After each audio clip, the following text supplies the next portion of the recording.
This boy woke up terrified in his own room. His body was younger. He had just been thrown 10 years into the past, right back to his college days. In this timeline, he was still weak, nothing but prey for the bullies who tormented him. But this time, it will be different. He is no longer the helpless victim they used to break, and they are about to find that out the hard way. Suddenly, Chen is caught off guard. A system window materializes right before his eyes, announcing, "The power of gluttony has been completed." The realization hits him like a concrete wall. He does the math. As of today, there are exactly 3 years left before the Demon Lord emerges on Earth. The first of them, the Demon of Wrath, will tear open the gates of hell itself, unleashing an infinite horde of interdimensional monsters to invade the planet. Inevitably, humanity is obliterated. Chen remembers it all perfectly. He was the absolute last survivor of the human race. He died in a final, brutal sacrifice, giving up his own life to take down the Demon Lord. Wasting no time trying to understand the miracle of his regression, Chen shifts his focus to what truly matters, deciphering the raw power floating inside that system window. The interface shifts and pulls up his current status. The data looks like something out of a game, but these are his real stats. He has never seen anything like this before because in his past life, he always fought using his awakened power directly. Only 1 in 10,000 people can become an awakened, and the institution that accepts only those with the potential is the National University of the Awakened. In his previous life,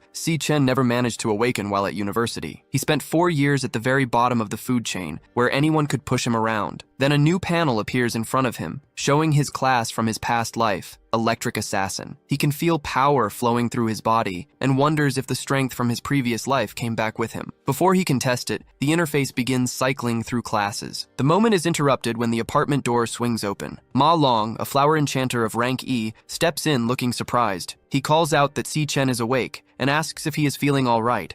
Chen confirms he is fine and quietly notes that the others cannot see the interface at all. Ma Long looks him over and points out that his injuries are completely gone, which is remarkable given the beating he took the day before.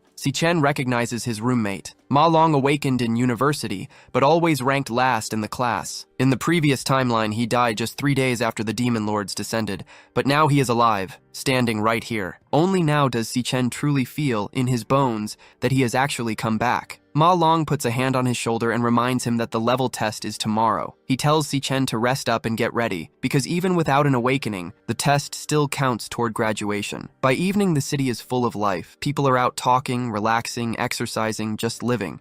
Chen quietly remarks that it has been a long time since he has seen this many people alive. Ma Long suggests they take a walk around the field. As they walk, Chen reflects on what is at stake. He already lost once. If he does nothing, that same desperate future will come back. He has to act now and level up as fast as possible. He thinks through what he knows. In this era, the only way to gain levels is by defeating monsters inside demon lairs, but almost all of them are controlled by the major guilds, and outsiders have virtually no chance of getting in. He looks at his current attributes and wonders how they stack up against other awakened individuals and monsters. The government created a ranking system to measure strength, and most students sit at rank E, with only a few reaching rank D. He figures he can get a rough sense of his level from his experience points, and he is fairly certain he is already stronger than Ma Long. Before that thought goes any further, a ball flies across the field and hits Ma Long square in the face. His friend goes down groaning. A man on the court spots them both immediately and comments that they recovered surprisingly fast. Ma Long mutters that it is just their luck to run into this guy.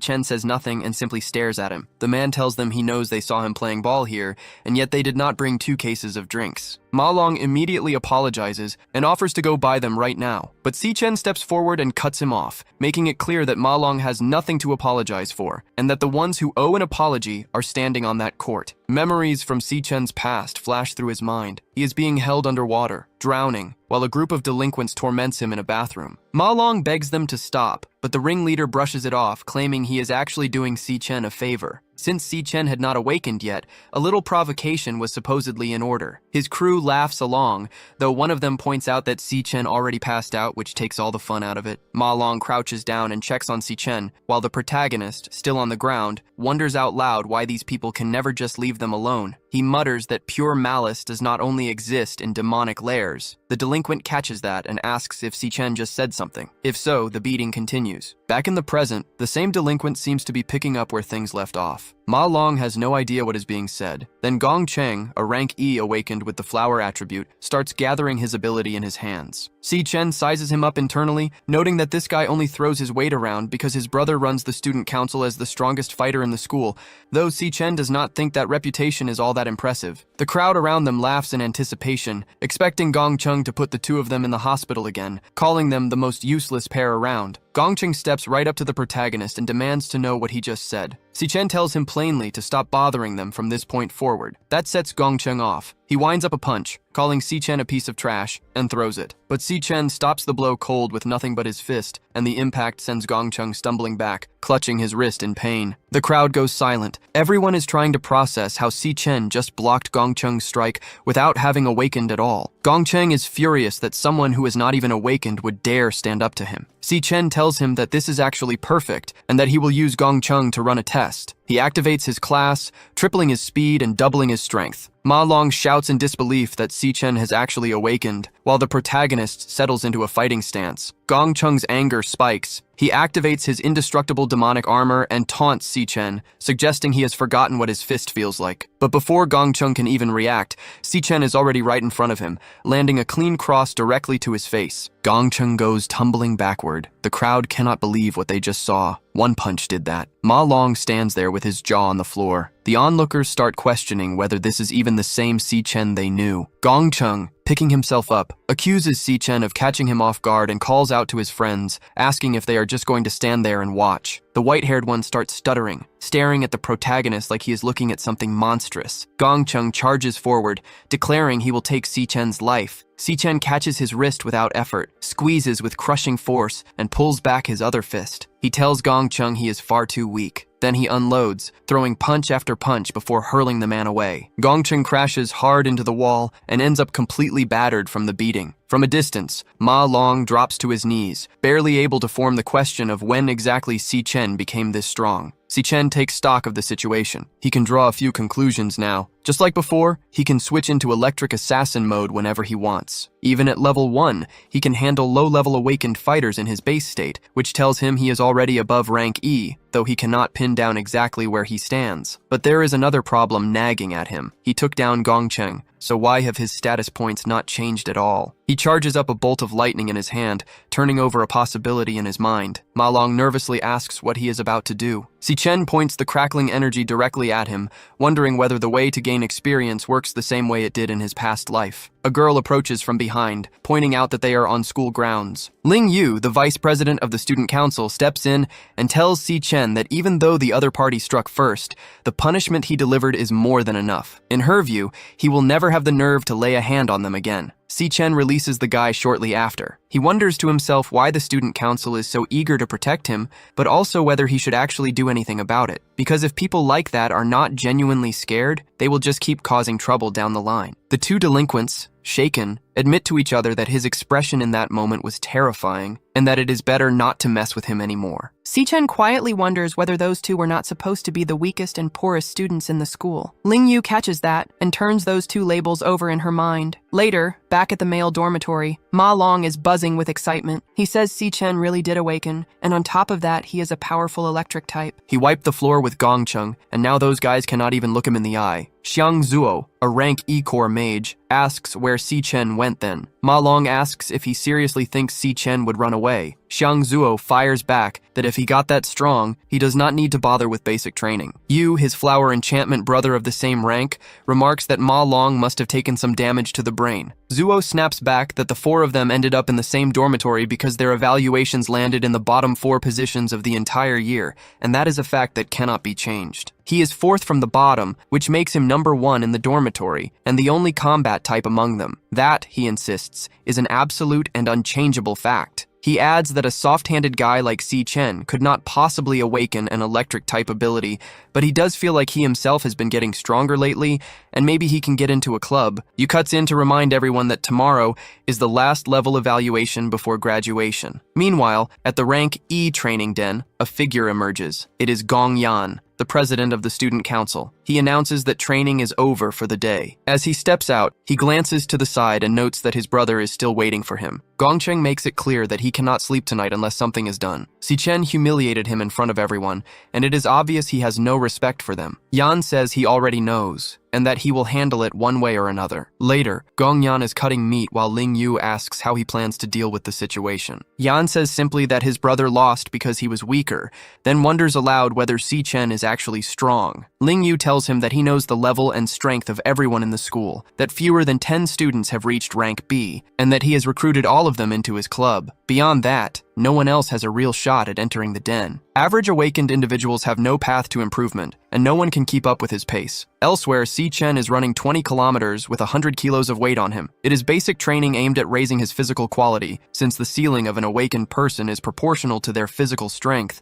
and only a strong body can release power to its fullest extent. But he knows this is still far from enough. His mind drifts back. In 2160, the demon lord Fury emerged from the den and descended into the world, taking the lives of countless humans in an instant. His only family, his younger sister, lost her life because of him. It was also Fury who opened the gates of hell and allowed other demon lords to pour into the world. He keeps running, and the thought crystallizes. His goal now is to take down Fury. Fury is the beginning of the destruction, and there are 3 years left before the descent. He knows he is growing fast, but he needs to be even faster. Then his phone rings. He unlocks the screen and sees that Si-Yun has been calling him. He picks up right away. His sister asks why he called so many times today, explaining that she was competing and her phone died. But she tells him that if she wins the prize, it will cover their overdue rent.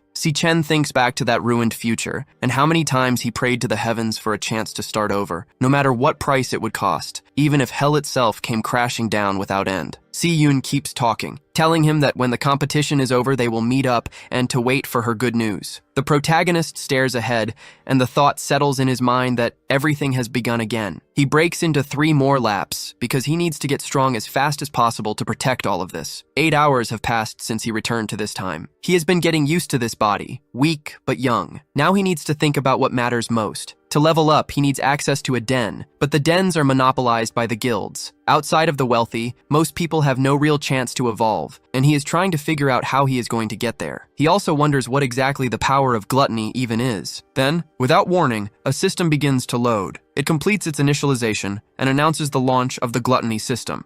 Chen snaps awake. He stumbles through a few acrobatic movements before managing to steady himself on the ground. When he looks up, there is a tower standing right in front of him. He has no idea where he is and wonders whether he was even asleep. Chen stares up at the tower looming before him, trying to make sense of what he is looking at. Before he can think too hard about it, the red river below begins churning, and monsters start clawing their way out of the surface. Funeral flames, rank E cloud class warriors, pour out in waves. Chen wonders if he has somehow ended up inside a demonic lair. He does not fully understand his situation yet, but he decides to deal with what is right in front of him first. The funeral flames surge toward him, and he splits them clean down the middle with a burst of overwhelming speed, collecting 3 funeral flame fangs in the process. With his current strength, rank E monsters are almost embarrassingly easy to handle. Everything around him feels completely real, nothing like a dream. And more importantly, he realizes this place can give him experience and levels. When he hits level 2, all of his attributes gain 5 points. He genuinely has a demonic lair he can clear entirely on his own. Then a funeral flame king charges at him from behind. Chen decides then and there that this is where he is going to do his real training. He hits the monster with his lightning, splits it in half without much effort, and levels up again. Boss experience is several times greater than that of common monsters at the same rank, and he climbs 2 levels in almost no time at all. Then something new appears in his interface, a term he does not recognize. Something about being devourable. Chen is caught off guard by it. He points his hand toward the fallen boss, wondering out loud whether this is what the power of gluttony actually does. The system responds immediately. It begins devouring the monster, drawing it together into the palm of his hand until it collapses into a card. He can take a life, consume an opponent, and convert them into his own class. Then something else catches his attention. He wonders if this is not the power of the demon lord Lan Yue, a power that now belongs to him. Classes are born with inherent differences in strength, and the one rule that cannot be changed is that each person can only have one class. class, but Chen now has 2 at the same time. And if he can keep devouring magical beasts, there may be no limit to how many classes he can accumulate. He wonders why he has been given this power and what exactly that magical tower behind him is. Then a crushing pressure slams into him out of nowhere. Before he can process it, a voice speaks, calm and deliberate, telling him that he has finally arrived and that it has been waiting for him for a long time. The voice calls him by name, Chen. Chen bolts across the Red River. His mind races as he runs. In his past life, he nearly died pushing himself to rank S, and even then his combat power peaked at rank D. But on the other side of this place stands a rank S boss, and the gap between them is enormous. His attributes are completely outclassed. He cannot figure out what kind of lair this is, or why a rank S monster is here at all. And more unsettling than any of that is the fact that it knows his name. He exchanges roughly a dozen blows with the creature. During that entire exchange, the monster has had countless opportunities to kill him outright, and it has not taken a single one. Instead, it keeps knocking him away, deliberately avoiding his vital points, putting him down easily again and again without finishing the job. The monster asks him if he still intends to keep fighting. Chen reads the situation. The creature wants him to submit. The Lord makes its offer clear, telling Chen to reconsider, framing it as a rare opportunity to stay and guard the magical tower alongside it. Chen answers without hesitation. No matter what happens, he refuses to stay in this cursed place. The monster responds by cutting his arm. Chen is stunned. The creature tells him that it does not think he understands how close he is to losing his life, and that the only reason it has shown this much patience is because he is the only one who has ever made it this far. Then the funeral flames shift, their color bleeding into a deep purple. The Lord amplifies its power and gives him one final choice: stay or be crushed into nothing. Chen activates his class and makes his answer clear. He is going to take this thing down. The monster hurls stones at him, dismissing the declaration as absurd. Chen weaves through the projectiles with relative ease, closing the distance with his lightning, and his mind is working the entire time. Through everything that just happened, he has been observing. He noticed that before each sword strike, there is a delay of 4 milliseconds. He can read the angle of force in the monster's wrist, track the trajectory, and slip past the blade. And after each strike, there is a recovery pause of 2 milliseconds. If he times his attack to land inside that window, he can hit it while it is completely open. His plan is to drive an electric blade straight through its heart in that instant. Killing a rank S is out of the question, but a full power paralysis strike could lock it down for at least a few seconds. The monster is fast, which is why he never had enough distance before. But a few seconds is all he needs to get out. He has also been watching the light. There is only one light source in the entire area, and he moves toward it with his palm extended, thinking the source has suddenly vanished. The monster tells him it is a shame, and that the exit he found was just an illusion it left behind. There is no way out because this is not a demonic lair. But then its tone shifts. It tells him that finding the gap in its attack pattern that quickly was genuinely impressive. Even under that kind of desperate, suffocating pressure, Chen managed to stay cold, analyze the fight clearly, and find a thread of hope to pull on. The creature says he is exactly the kind of person who can bring hope, and it reveals itself, a Rakshasa of Purgatory, a star element warrior class monster. Chen stares at it, and recognition hits him. That face is one he has seen before, on the demon lord Lan Yue. In his past life, during the final battle against him, Chen watches as the monster suddenly transforms mid-fight, cycling through multiple powerful classes one after another, striking him with fire, then with a flower element, then with electricity. And now, one particular form triggers a sharp memory because he recognizes it. That means he was devoured by the power of Lan Yue, and the power of gluttony has since fused into his very body. He wonders if the space he finds himself in is actually inside himself. Rakshasa speaks up, telling Chen that not only does he have outstanding resistance under pressure, he is also remarkably sharp, and that he deserves to claim everything that exists in this place. Chen presses him on what exactly that means. Rakshasa then summons a key from the temporal rift and explains that it belongs to the demonic tower. Lan Yue devoured countless cruel demons over time, and the most powerful among them were sealed inside that tower behind him. Chen must devour them and grow stronger, turning their power into his own. Chen wants to know why Rakshasa is teaching him all this and helping him in the first place. Rakshasa explains that even among demons, there is good and evil, and the demon lords wiped out his clan out of pure selfishness. He has been waiting for the right opportunity to take his revenge, and he has finally found it. He mentions that a certain person was right, and that Chen is the only hope. Chen asks who that person is, but Rakshasa tells him the answers are all inside the demonic tower, and that he will have to go find them himself. Rakshasa tells him to carry the power forward and avenge what was done. Chen pushes for more, but Rakshasa cuts straight to the point. From this moment on, Chen must grow stronger, open the gate of the demonic tower, and devour everything inside it. The demons sealed within will not go easy on him the way Rakshasa did. They are the most cruel and cunning existences in this world, but he must overcome every single one of them and rise to the very top. And in the end, the demon lords themselves must be devoured. As Rakshasa begins to fade, his essence dissolving, he says that only someone like Chen is worthy of inheriting his power, and so Chen devours him, leaping all the way to level 10 in one go and claiming 2 infernal bones from Rakshasa as spoils. Chen tells him he understands, and that he will carry his will forward, making sure those responsible pay in blood. With that, he receives Rakshasa's class. Morning arrives. A voice calls out for everyone to get up,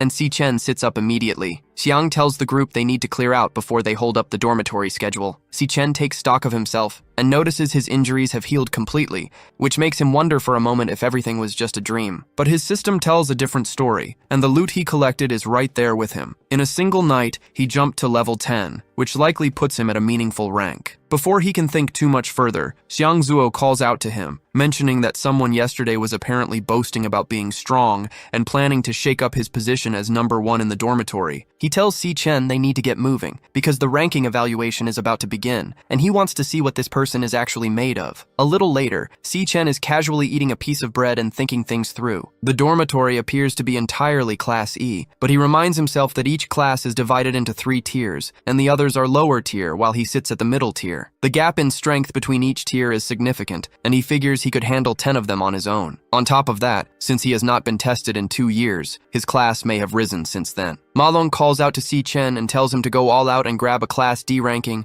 just to give everyone the shock of their lives.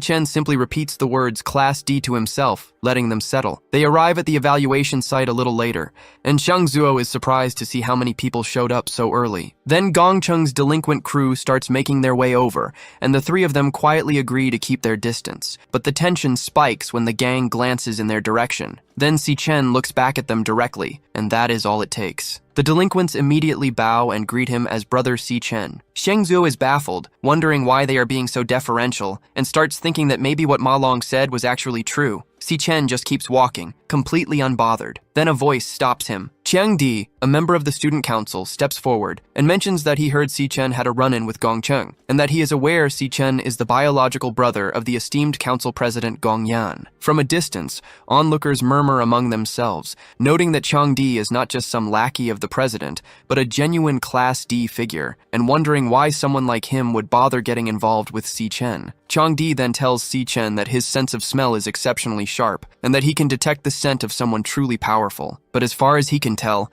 Chen only smells like someone who will be at the bottom for the rest of his life. Things kick off with Chen throwing a pointed remark at Chiang Di, essentially asking if he is some kind of dog. Chiang Di flares up immediately, demanding to know what he just said, but before the situation can escalate any further, a third voice cuts through and shuts it down. Gongyan steps in calmly, explaining that he looked into what happened and that his brother was in the wrong from the very beginning. In his view, paying for your mistakes is only fair. He holds the 2 of them in his gaze for a moment, then the tension quietly settles.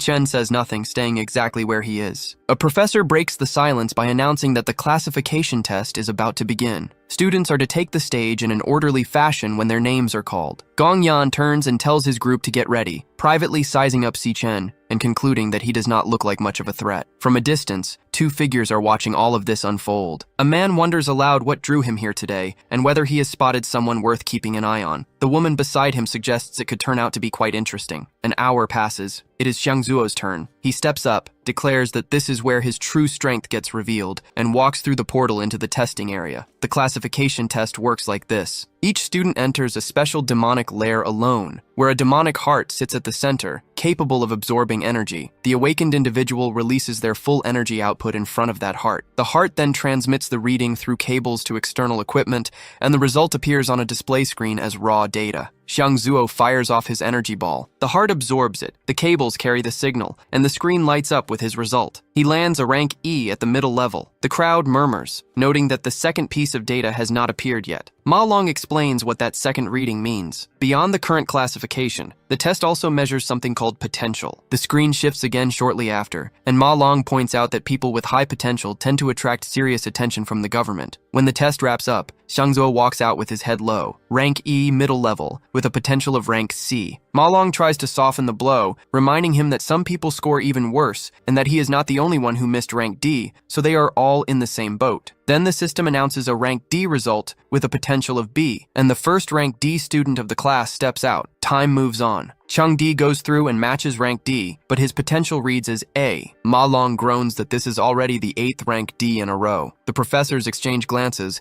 noting that this year is producing an unusual number of rank D talents. Even at the lower end of the spectrum, that kind of result is rare for students with no prior field experience. The next name up is Gong Yan. He moves quickly into position. The whole room buzzes with anticipation. This is the student council president, the young master of the Imperial Guild. Chen watches from where he stands. People in the crowd remind each other that Gong Yan already hit rank D 2 years ago during a prior test, and that the highest classification on record for this exam is rank D middle level. Inside the demonic lair, Gong Yan opens his eye just slightly and extends his hand. He thinks it through carefully. The real impact will come during the practical exam, so right now he only needs to hold back part of his strength. Even so, he is certain he will come out on top. The numbers on the scoreboard begin to shift. One of the professors notices the color is different from anything they have seen before. Gong Yan's result locks in as rank D superior, with a potential of rank S. The room erupts. People can barely process what they are looking at. He is already the top student at the school, so something extraordinary was expected, but this is on another level entirely. Ma Long is practically beside himself,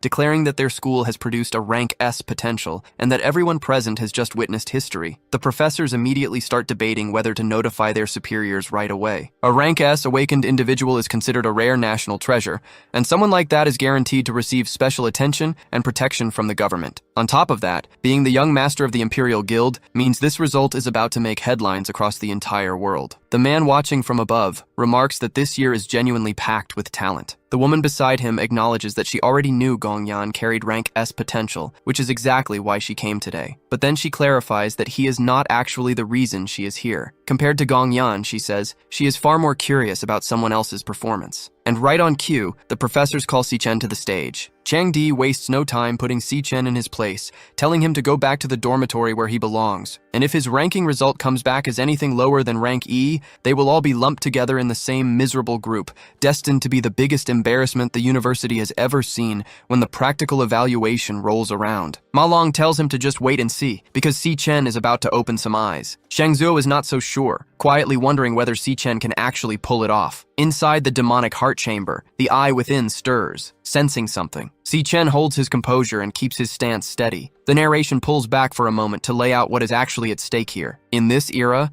the best path forward for any awakened individual is joining a high-level guild, and the only real shot at that is through the practical evaluation. Teams of up to 10 people can enter, and candidates are free to choose their own members. Every member of the team that finishes in first place gets recruited by the Imperial Guild, the single best guild in the entire country. So beyond just ranking each participant, the evaluation serves an even bigger purpose than that. Chang Di laughs and points out that this is Yan Lin, a rank D inferior. And just like that, his 10-person team is complete, 9 rank D members alongside Gong Cheng. In this kind of environment, it is only natural that the strongest cluster together and the weakest get pushed out or cut entirely. Ma Long starts to wonder out loud.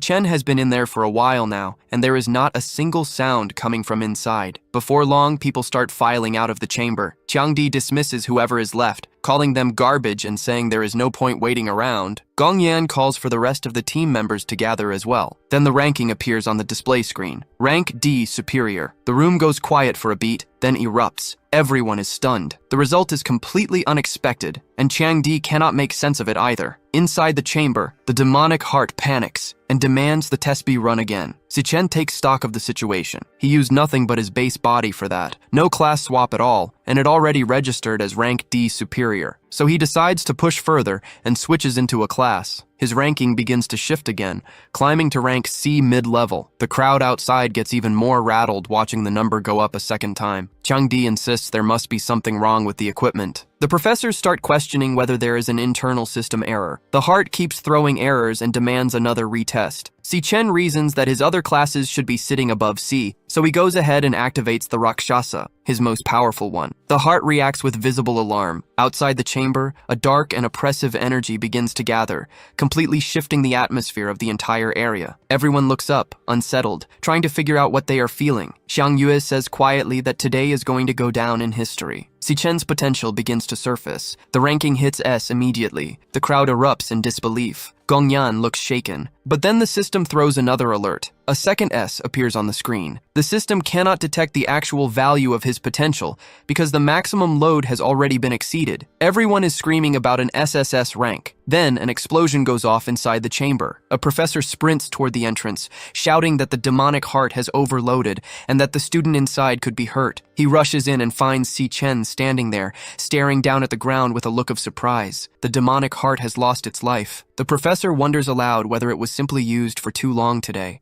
Chen, for his part, thinks he accidentally pushed too much force through it and blew the heart out. But there is a pleasant surprise buried in that outcome. His gluttony ability managed to devour the energy that the demonic heart contained. He steps outside the chamber and activates his ability. He can now see everyone's rankings at a glance, which he finds genuinely useful. One detail catches his attention immediately. Gongyan is sitting at roughly rank C mid-level. The professor addresses the group and announces that unfortunately, the demonic heart has been exhausted and the test is suspended. Chen's results are likely corrupted and will be reported up the chain, and any students who have not yet tested can return tomorrow. Ma Long and the twins rush over and throw their arms around Chen. Changdi cuts through the moment, sneering that someone like Chen could never reach rank C and that the equipment was clearly broken. He blames Chen for destroying the heart and ruining the day for everyone else, saying the others now have to come back tomorrow because of him. Chen starts preparing one of his abilities. He thinks to himself that this guy never shuts up, and he is going to deal with him if he does not stop. But Gongyan steps in and tells Changdi to stop being rude to a teammate. Changdi turns to him with a sharp look, and then the president walks over. He extends his hand towards Chen and asks him to join forces for the graduation practical evaluation, saying that with Chen on board, the highest score in the history of the event is practically guaranteed to be theirs. Gongyan's friends are already questioning whether the invitation was real, while Changdi is quietly fuming on the inside. If this stranger joins the group, someone else gets cut, and he has no idea how to explain that to the others. Getting into this team means claiming the top spot in the school,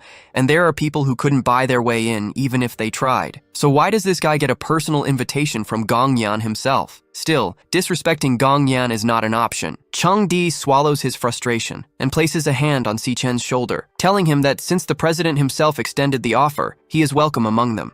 Chen brushes the hand off and tells him flatly that he has no interest. The whole group goes dead silent. Changdi loses it, shouting that Chen should know their squad holds the #1 ranking in the entire school. Chen just tells him that has nothing to do with him, and while he is at it, Changdi is far too loud and should stop bothering him from this point forward. Then he simply walks back to his own friends, leaving Changdi seething. Word spreads through the school almost instantly. Chen rejected Gongyan. Students start wondering whether he is planning to chase the top rank on his own, especially given that his test result came back as a mid-rank C. Ma Long and Xiang Yue are thoroughly entertained by the whole situation. Gongyan himself takes it in stride, remarking that it is fine and that his brother Chen clearly has his own ideas about things. From a vantage point above the scene, Yuan Long watches and says, "It is a shame the two of them did not form a team, because he had been hoping a new historic record for the school would be born this year." Ling Yu responds that things are now even more interesting. Gongyan was born into privilege, and a rejection like this in front of everyone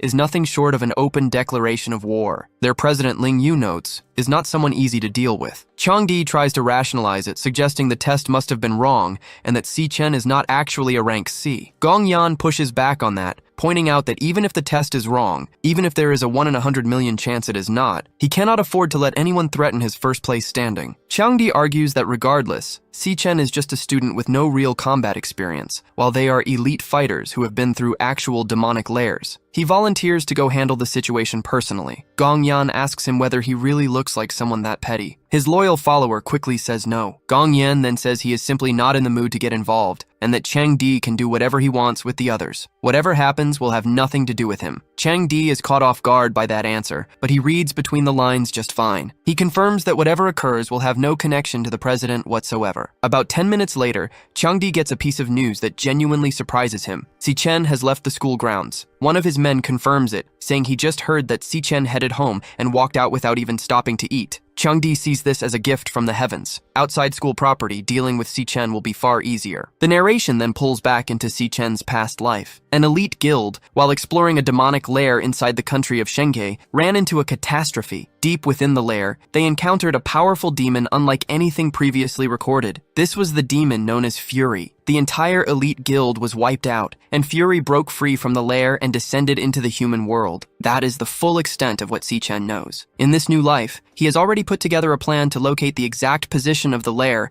where Fury resides as quickly as possible. But to set that plan in motion, he needs a significant amount of money. The Mithril Monster Market, run by the Mithril Guild, is going to become the largest supply market in the country in the future. Weapons and equipment are critical factors in determining the strength of any awakened individual, and the monster market is the essential stop for buying and selling. For Chen right now, it is also the fastest way to get his hands on cash. At the market, an analyst looks over what Chen has brought in and asks how a student managed to get his hands on funeral flame fangs. Chen says they dropped from a monster. The analyst says he has never seen that before. A girl steps in and says that if she is not mistaken, these are the drops of a rank E cloud type magic beast called Funeral Flame. According to the records, they can be used to craft a rank E core or ground into powder. The analyst wonders aloud how that could possibly be worth anything significant, then reminds himself that their market runs on VIPs, and the clientele here are awakened individuals of standing. It is perfectly normal not to be familiar with rank E materials. He thinks to himself that high-level clients have been scarce lately, and at this rate he wonders when he will ever make supervisor. He always seems to end up with difficult, low-profit customers. Better to pass this one off to the new girl. He tells Xiao Li to handle the rest of the process for this client. Xiao Li hands over the payment and asks if there is anything else she can help with.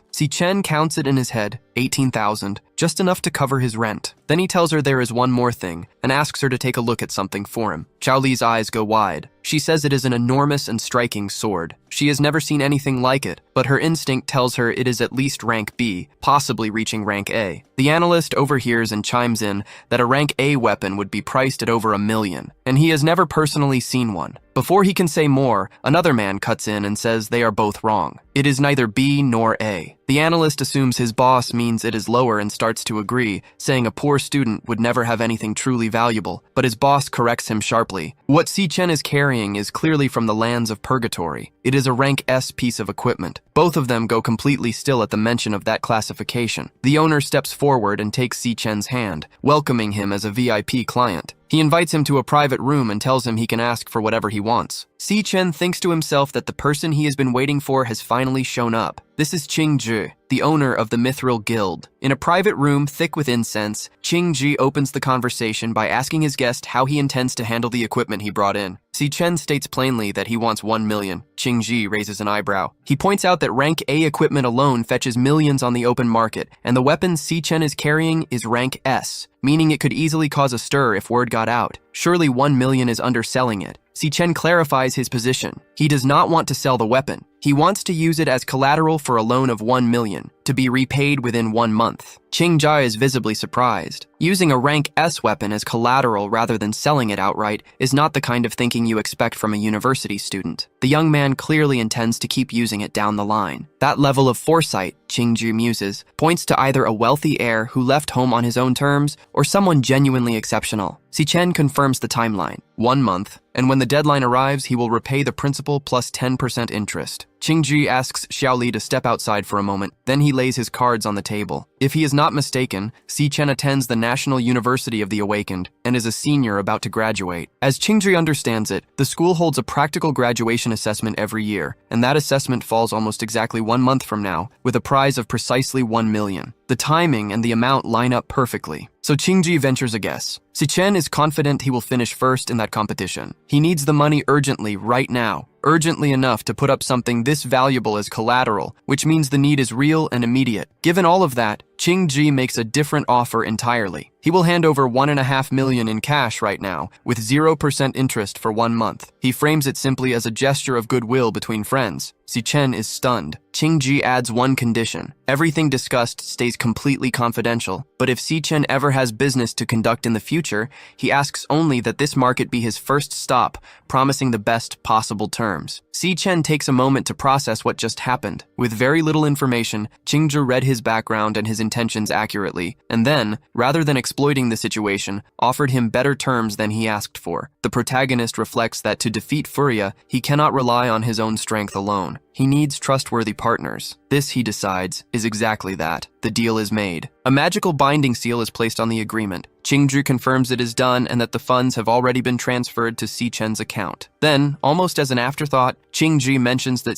Chen was carrying quite a fine weapon earlier and asks what he plans to use for the upcoming assessment. He offers to lend something from the guild's inventory, noting that while nothing rank S is available at the moment, there is solid rank B and rank A equipment on hand. But Chen reaches into his inventory and pulls something out, telling them he does not need anything. As it turns out, he has another weapon of that same caliber. The room goes completely silent. Everyone present is floored. Chen takes his leave, and the guild sends him off with barely contained excitement. Qingji turns to Xiao Li and tells her that because she held on to this client, he is promoting her to supervisor effective immediately. Outside the building, Chen pauses and remembers there is something else he needs to buy. He hails a taxi and heads to the Kangchang district toward the bus terminal. His thoughts drift back to his past life. The lack of money had been a constant weight back then. He had just graduated, had no awakening, and not a single guild would take him. He scraped together whatever odd jobs he could find just to cover rent. He and Siyun had lived a genuinely difficult life. Siyun had been accepted into the Central International Institute of Arts. She had been happy about it, but the school was far away, and she said she only wanted to stay close to her brother. The truth, though, was that she was afraid of being a burden. She gave up her dream school because of that fear. Chen snaps back to the present and realizes she should already be out by now. He scans the area near the entrance. Then he hears her voice. Siyun spots him and immediately scolds him, asking how many times she has told him to wait at the exit and not the entrance, and wondering if he has just been standing there doing nothing.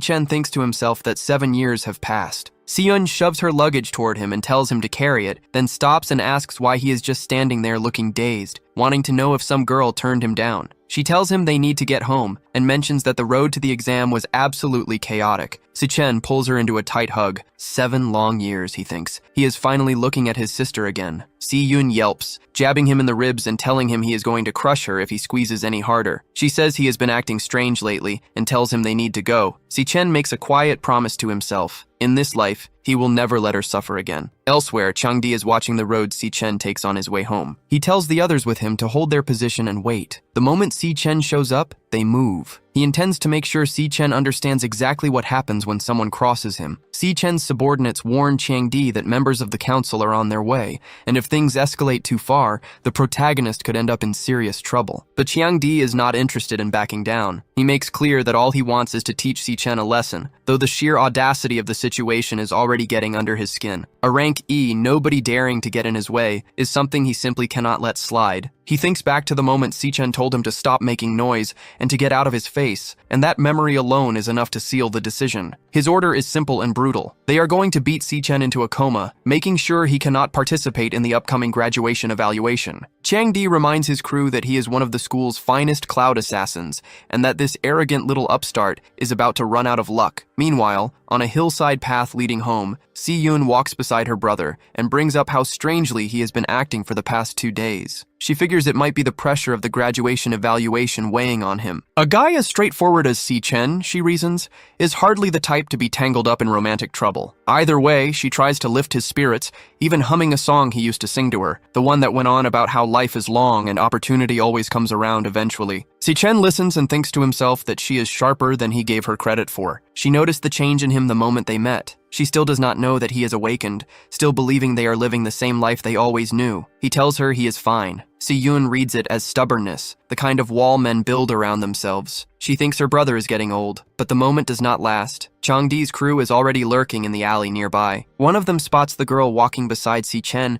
and wonders where she came from. Changdi sees it as a gift. The alley has no cameras, and he notes with satisfaction that the siblings are not going to have a good time tonight. Chen senses the hostile energy from a distance. He clocks them immediately as members of the student council. The fact that they have come all the way here, to this place, genuinely offends him. Without a word, he pulls out an earbud and places it in his sister's ear. He tells her there is a song he has been listening to on repeat, and that she should give it a listen. Si-yoon finds it odd, since when does he care about music? But the melody starts to pull her in almost immediately. She thinks it feels like it carries someone's emotions inside it. The moment she is settled, Chen turns around and walks straight toward the group, his demonic heart already activated. He sizes them up quickly. 5 rank E fighters and Changdi himself at rank D. The music keeps playing softly in Si-yoon's ear. The delinquents move in, and Chen thinks about the year 2160, about losing his last remaining family member, about the 7 years that passed before he could see his sister again. That thought alone floods him with a fury that goes well beyond anything ordinary. He wants to know how they dare ruin this moment. He launches forward at full speed. The first kick connects with someone's head with almost contemptuous ease,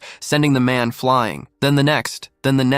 Each one goes down in a single hit, one after another, while the song continues playing in Si-yoon's ear, and she remains completely unaware of what is happening just behind her. One of the remaining subordinates rushes in. Chen simply grabs the man's arm and drives his elbow into it, snapping the bone clean. The man cries out in pain, and before he can process what just happened, a punch catches him square in the face and sends him sailing. Changdi watches all of this and cannot make sense of it. He keeps asking himself how this kid is this strong, but Chen is already closing the distance. Changdi puffs himself up one last time, reminding himself that he is an elite cloud assassin and that there is no way he is losing this fight. A single lightning strike puts that thought to rest. The blast sends him flying, and before he can even land, Chen is already on him, driving a hit into his jaw that finishes the job entirely. Changdi rolls across the ground like a ragdoll and comes to a stop, face down. The last thing he sees before his vision fades is Chen's expression, cold and utterly without mercy. When Changdi slowly opens his eyes, Chen is standing over him. He reminds Changdi that he gave him a clear warning to stop bothering him,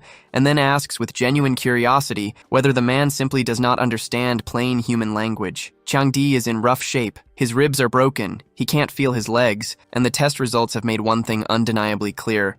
Chen is no rank D. Changdi starts to apologize, but Chen cuts him off immediately, pressing a blade toward him and making it plain that if he makes another sound, there will be consequences far worse than a broken rib cage. Changdi studies the look in Chen's eyes and knows there is no bluff there. This is just a student, and yet the bloodlust radiating off him is something else entirely. Chen tells him to burn every word of what comes next into his memory. He has no interest in trash that wants to rot quietly on its own, but the moment anyone threatens his sister's safety, or even dares to show up in her line of sight, he will make them disappear one by one without a second of hesitation. Changdi trembles. Chen turns and walks away, the music still playing softly in the background. Si-yoon is listening to that same music, and something about it makes her feel a deep, quiet loneliness. She wonders why she even put it on, because it makes her want to cry. It has been a few days since she last saw her brother, and she can sense that something happened, though she was not there with him. When he finally appears, she turns to him and tells him she hates it when he does that, when he disappears without a word. But Chen holds out a box and tells her it is a gift. She opens it and immediately recognizes what is inside, a holographic magic drawing pen. And not just any model, it is the latest release from the Drago group. She wants to know how on earth he got the money for something that expensive. Chen, for his part, thinks quietly about his past life, about how he could not protect her then, could not even protect her dream. But in this life, things will be different. He will protect everything that belongs to her, and the delinquents are already dealt with. Back at home,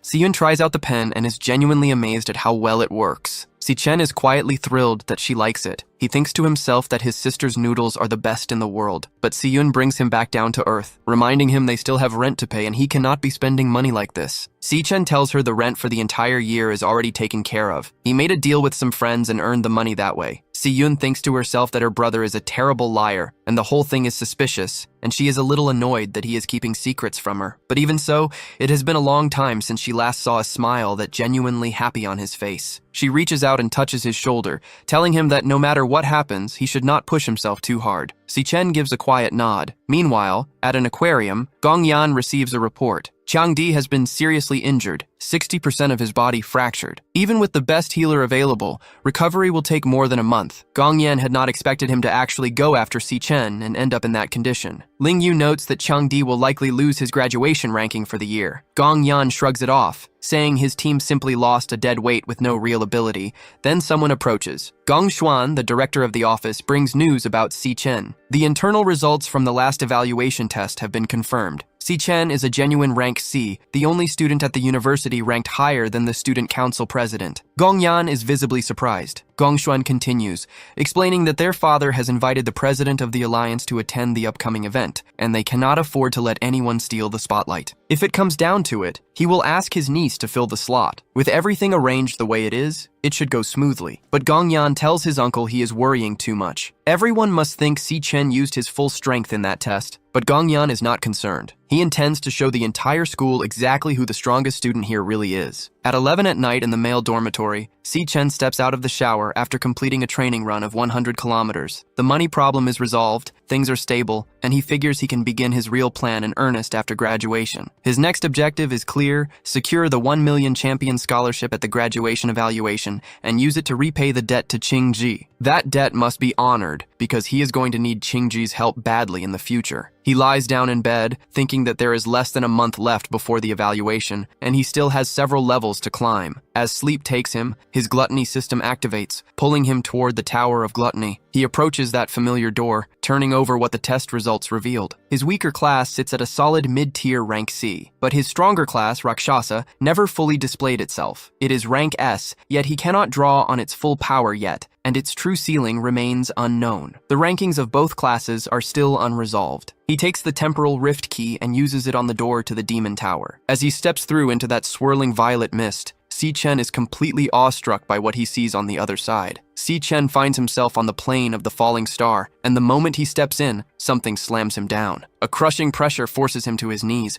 and he quickly calculates that the gravitational pull in this place is running at roughly 10 G. The door he came through has already vanished. It will only reopen once he defeats the boss of this floor, and right now he can barely push out 30% of his normal strength. He has to adapt, and he has to do it fast. Before he gets the chance, a rank B ghost lion from the Stellar Warrior class closes in on him. Si Chen activates his Electric Assassin class and sizes up the enemy in front of him. The lion charges. Si Chen slides out of the way with ease and drives his electric blade into the creature, but he immediately registers the problem. His body is too heavy, too sluggish. He needs to end this quickly. The strike misses the vital point. The paralysis fails to trigger, and Si Chen realizes the extreme gravity has gutted both his speed and his precision. The core advantage of the assassin class has essentially evaporated, and yet, even in these conditions, the ghost lion moves with unsettling ease. This is the standard for monsters inside the demonic Tower of Purgatory, and it proves the point by sinking its teeth into his arm. Si Chen switches classes. He becomes the Rakshasa of Purgatory, and the numbers shift dramatically. His strength triples. His stamina multiplies by 4. Every class has its central strength, and raw close quarters combat belongs to warriors built around force and endurance. He grabs the lion and drives it into the ground, stacking the gravity of this environment to its absolute limit and concentrating every ounce of that force into the impact. In a place where gravity is already insane, a single downward blow carries a multiplier of 60 times over. The lion panics. Si Chen presses it deeper into the floor, telling it not to even think about stopping him, and then he activates the super heavy mode of the Stellar Warrior class. When it is over, he is flat on his back beside the wreckage, breathing hard. He collects a ghost lion bone from the remains and gains a level in the process. He takes a moment to think through the class system. Each star on a card represents an attribute multiplier, and the more stars a card carries, the greater the boost when switching into that class. The Purgatory Demon card holds more stars than the Lightning Assassin, so after that switch he was operating at a slightly higher ceiling. Even so, against a rank B monster, he had to use absolutely everything he had. Neither class has broken through rank B yet, and that much is clear. Then something else becomes clear. He looks around and notices the system never displayed a devourable tag after the kill. The gate to the next floor has not appeared either. The realization hits him before he can finish the thought. A black hole tears open behind him. Creatures pour out of it, lurking at the edges of the dark. Si Chen understands now that the ghost lion he just fought was nothing more than a common monster. The true lord of this floor has not shown itself yet. The lion bites into his shoulder. Others rake across him from every direction. and in this moment, Chen finally understands what the demon of purgatory meant about infinite pain waiting behind that door. He has to endure it. He has to push through all of it regardless. Chen jolts awake in the middle of the night, gasping. The pain from his dreams was too real, muscles tearing, skin separating from bone. There are no shortcuts to becoming strong. This solitary road through purgatory has only just begun. Friday, May 20th. The auditorium of the National University of Awakened Ones. The team formation ceremony gets underway. The faculty take their seats at the panel tables, and word circulates among them that high-ranking members of the Guild Alliance will be attending this year to observe the practical evaluation. That explains the rule changes. In previous years, there was no minimum headcount and no rank requirement, but now every team needs at least 5 members and at least 1 member of rank E or above. A professor taps the microphone and informs the students that their rank data has been pushed to their wristbands and that they should check their information and begin forming teams as soon as possible. Everyone looks down at their wrists. The ranks and team statuses of each student are right there to read. Ma Long is the first to say something is wrong. Chen is showing as rank E, lowest tier. The room reacts. People around him remember that he tested at rank C before. Someone points out that his demonic heart was broken at the time. The conclusion spreads quickly. Nobody is going to want him on their team. The graduation evaluation is too important for anyone to take on that kind of liability. Across the auditorium, Gong Yan stares straight ahead, looking at his uncle among the faculty, and his uncle looks back, thinking about his useless nephew, about how the boy is going to learn firsthand how power and human nature work together. He intends to teach him that lesson personally, starting with making sure his opponent does not even qualify to compete. Half the room is scrambling to get into Gong Yan's team. Students are practically begging, promising they have 3 years of council experience and won't slow anyone down. But Gong Chung shuts them all down immediately, telling everyone to back off because there is only 1 spot left. Half an hour later, the dust settles. Teams have been formed across the room, and while everyone else pairs up and locks in, the protagonist group is still standing off to the side, completely isolated. Ma Long points out the obvious. They have been circling the entire room, and not a single person wants to join them. There are still 4 of them, and at this rate they might not even qualify for the practical graduation assessment at all. He also finds it deeply strange that Chen is being treated as low rank. The registration requires at least 5 members, and at least 1 person needs to be rank E or above, and it really feels like someone is deliberately targeting their dormitory. Chen thinks it through. The practical assessment is the one real opportunity for everyone to stand out, and getting into a high-scoring team is what opens doors afterward. The number of monsters in the demonic lair during the final assessment scales with team size, so it is not as simple as just throwing more people together. And even setting aside Gong Yan's team, nobody wants to mix with low-rank students. The 3 weakest rank E students in the entire school all happen to share this one dormitory. Then a voice calls out to Xiang Zuo, pointing out that they are still 1 person short and suggesting he come join their team so he can actually participate in the assessment. Chen quietly registers what this means. If things keep going this way, the 3 of them at rank E inferior are probably going to get left behind by everyone and ultimately lose their qualification to compete entirely. Xiang Zuo apologizes and turns the offer down. His dormitory has already decided to form a team together, and he is not going to abandon his roommates. The guys who called him over scoff at that. They only invited him to fill a slot, and he still said no. That leaves just their group. Ma Long raises his voice, noting that nearly everyone has already locked in a team, and there are almost no rank E or above students left unattached.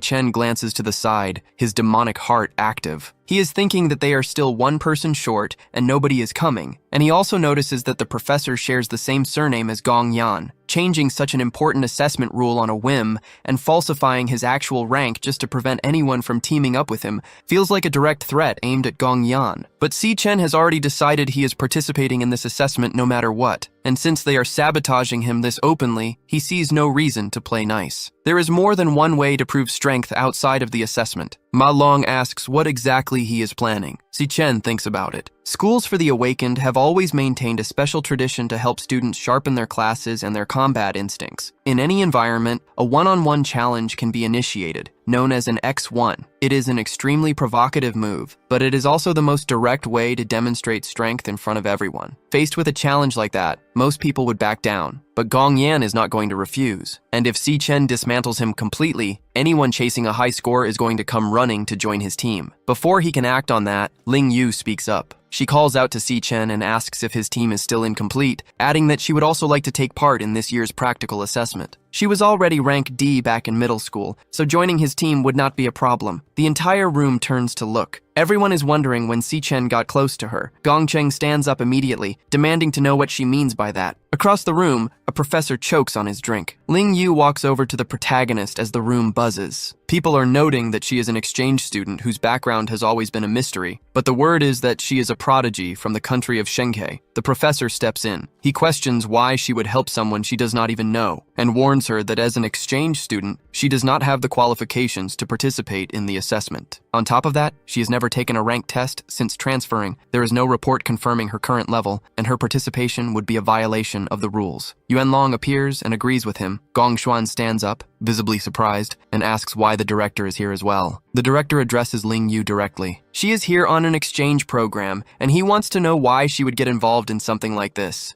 Chen quietly wonders about that. The director's class was listed as warrior, so since when does he have the ability to teleport? Yuanlong continues, saying that allowing her to participate would compromise fairness, and that the assessment only means something when genuine strength is what gets measured. The protagonist activates his demonic heart and scans both of them. He cannot detect the rank of either one. Gong Xuan speaks up, agreeing that the school's reputation rests on always following its rules. Yuanlong then shifts his argument. He says the university exists to cultivate high-level awakened individuals and to provide the best possible stage for them, ensuring a steady pipeline of talent. The assessment is a decades-long tradition and one of the most significant turning points in a student's life. If someone loses that opportunity for questionable reasons, he wants to know how the school intends to take responsibility for that. Gong Xuan reads the situation immediately. This old man is putting him on the spot, and he can tell that Yuanlong has been quietly pulling strings behind the scenes, even though he normally does not bother with small matters. For him and Ling Yu to stage this today, it has to be because of that kid. And picking a direct fight with Yuanlong right now is not worth it. Gong Xuan thinks it through. His uncle can only cover so much. The strong students have already formed their teams, and what is left for Chen is 3 of the weakest students in the school. He should be easy to beat, regardless. Gongshun announces that the director is right and frames it as an oversight by the Career Placement Office for not catching that the current format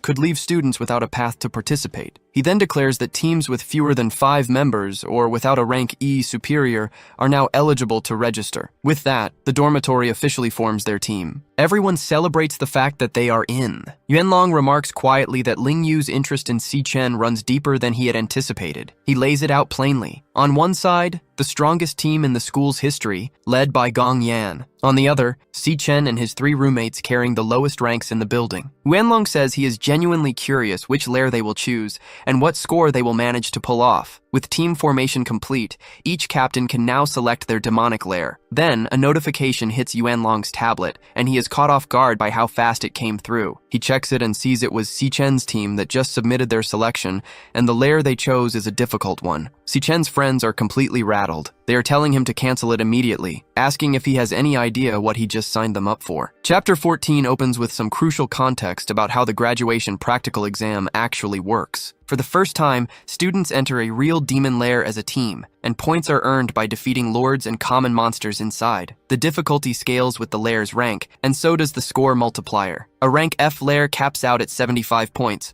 while a rank E lair can, in theory, push a team to 100. The team with the highest score walks away with offers from the Imperial Guild, and the team MVP gets something even sweeter, a management position in the guild handed directly to them, plus a prize of 1 million. The all-time school record sits at 90 points. Set years ago when the school's most celebrated genius, now the leader of the Emperor's squadron, graduated. That record was set in a rank E lair, which is already considered brutally difficult. Most people assume that Gong Yan's team is the one most likely to challenge it. Then someone notices that another team has already locked in their lair selection, and they did it fast. It was Chen's team, and the lair they chose is rank D. The room goes quiet for a second before it erupts. Everyone turns to look, some in disbelief, some convinced he must have hit the wrong button. No graduating student has ever completed a rank D lair. Ma Long is the first to say out loud what everyone is thinking, that Chen has lost his mind and clearly has no idea what he just signed them up for. Shang Zhou crouches down, muttering that their teammate is a lunatic, and quietly wonders whether there is still any way to get out of this team arrangement. Ma Long pushes back directly, asking Chen whether he actually thought this through, because this is rank D they are talking about. Chen says he did think about it. Then Gong Yan's group makes the exact same call. Every member of that team confirms the rank D selection officially, and the school erupts again. 2 teams going rank D in the same year is unheard of. Someone in the crowd says this year is going to be something else entirely. Not everyone is impressed, though. A girl cuts through the excitement, telling people to stop acting like big fish when they are anything but. She says they should take a hard look at their own strength before posturing, because at the end of the day, this looks more like a grab for attention than a real plan. A guy nearby adds that Chen's teammates are never going to agree to this, and that he has barely warmed his seat at this school before already starting to fall apart. Ma Long stares at Chen in silence. He takes in the look on Chen's face, the conviction in his expression, and the weight of the presence coming off him. He thinks about the fact that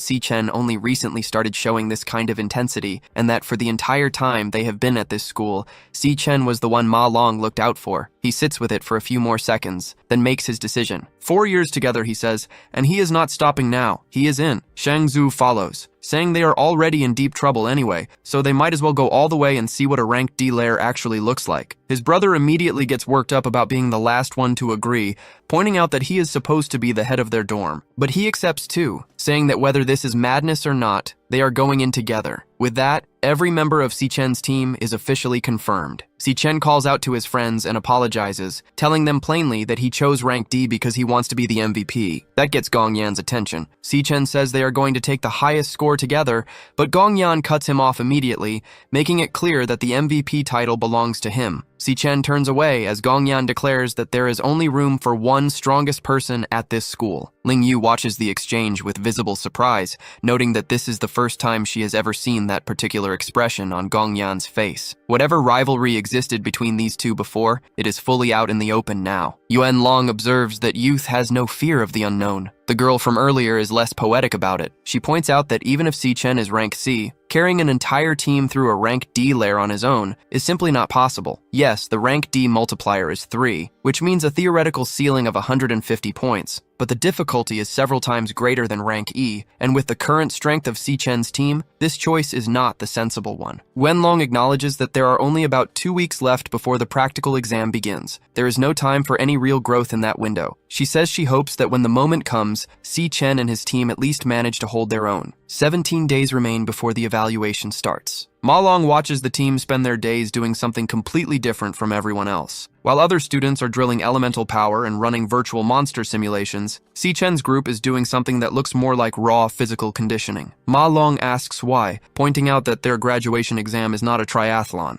Chen explains his thinking. No matter how much they grind elemental power or run virtual combat drills right now, it will not matter, because all of that is controlled practice. When they step into an unknown demon lair and come face to face with a monster they have never seen before, when real fear hits them, what decides the outcome will not be theory. It will not be combos they improvise on the spot either. It will be instinct. The stamina, the explosive power, the reaction speed they are building right now, that is what sharpens instinct. The school's simulations help very little. What actually makes the difference is facing a real demon lair, but ordinary people like them do not have access to real training lairs. Chen keeps going. The people with access to every advantage and privilege have always been the ones born into it. They do everything they can to widen the gap between themselves and everyone else, just to stay on top of people they have been above since birth. There are things others cannot reach no matter how hard they chase them their entire lives. Xiangzhou asks what people like them, people who have nothing, are actually supposed to do about that. Chen's answer is simple. They walk into the Imperial Guild with the highest score in the exam, and they leap over every class barrier standing in front of them. The graduation evaluation is the one real chance to pass everyone, and it is his chance to pass them too. He tells his teammates that he is going to do everything it takes to keep the promise he made to them, and that they are going to win. With 15 days on the clock inside the Dream Magic Tower, Chen wastes no time throwing himself at a lion beast. He takes a hit straight to the mouth and gets hurled back by its claws,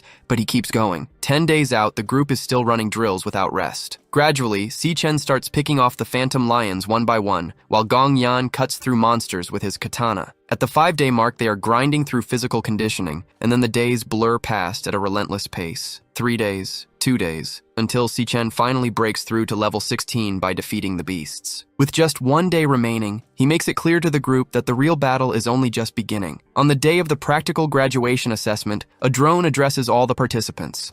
Chen adjusts his gloves as the group gets into position. The drone formally introduces itself, instructs everyone to check their wristbands and confirm their equipment is properly secured, and announces that the evaluation has officially begun. Meanwhile, over at the National University of Awakened, near the administrative building, Yuan Long remarks that it has been a while since he last saw Director Yuan. Gong Lin apologizes for keeping him waiting. The students watching nearby are already stunned just by Gong Lin's presence, recognizing him as one of the co-founders of the Imperial Guild and someone who carries serious weight. But the real question on everyone's mind is who exactly is still inside that car, because whoever it is managed to pull both a guild founder and the university director out to personally receive them. The answer steps out with red hair, Carl Cavendish, vice president of the World Guild Alliance. The crowd can barely believe it. People go their entire lives without ever seeing someone like that in person, and it suddenly makes sense why the administrative building was cleared out today. The Guild Alliance is the single most powerful organization in the world right now, and a recruitment offer from them changes a person's life on the spot. Gong Lin's uncle briefs the group,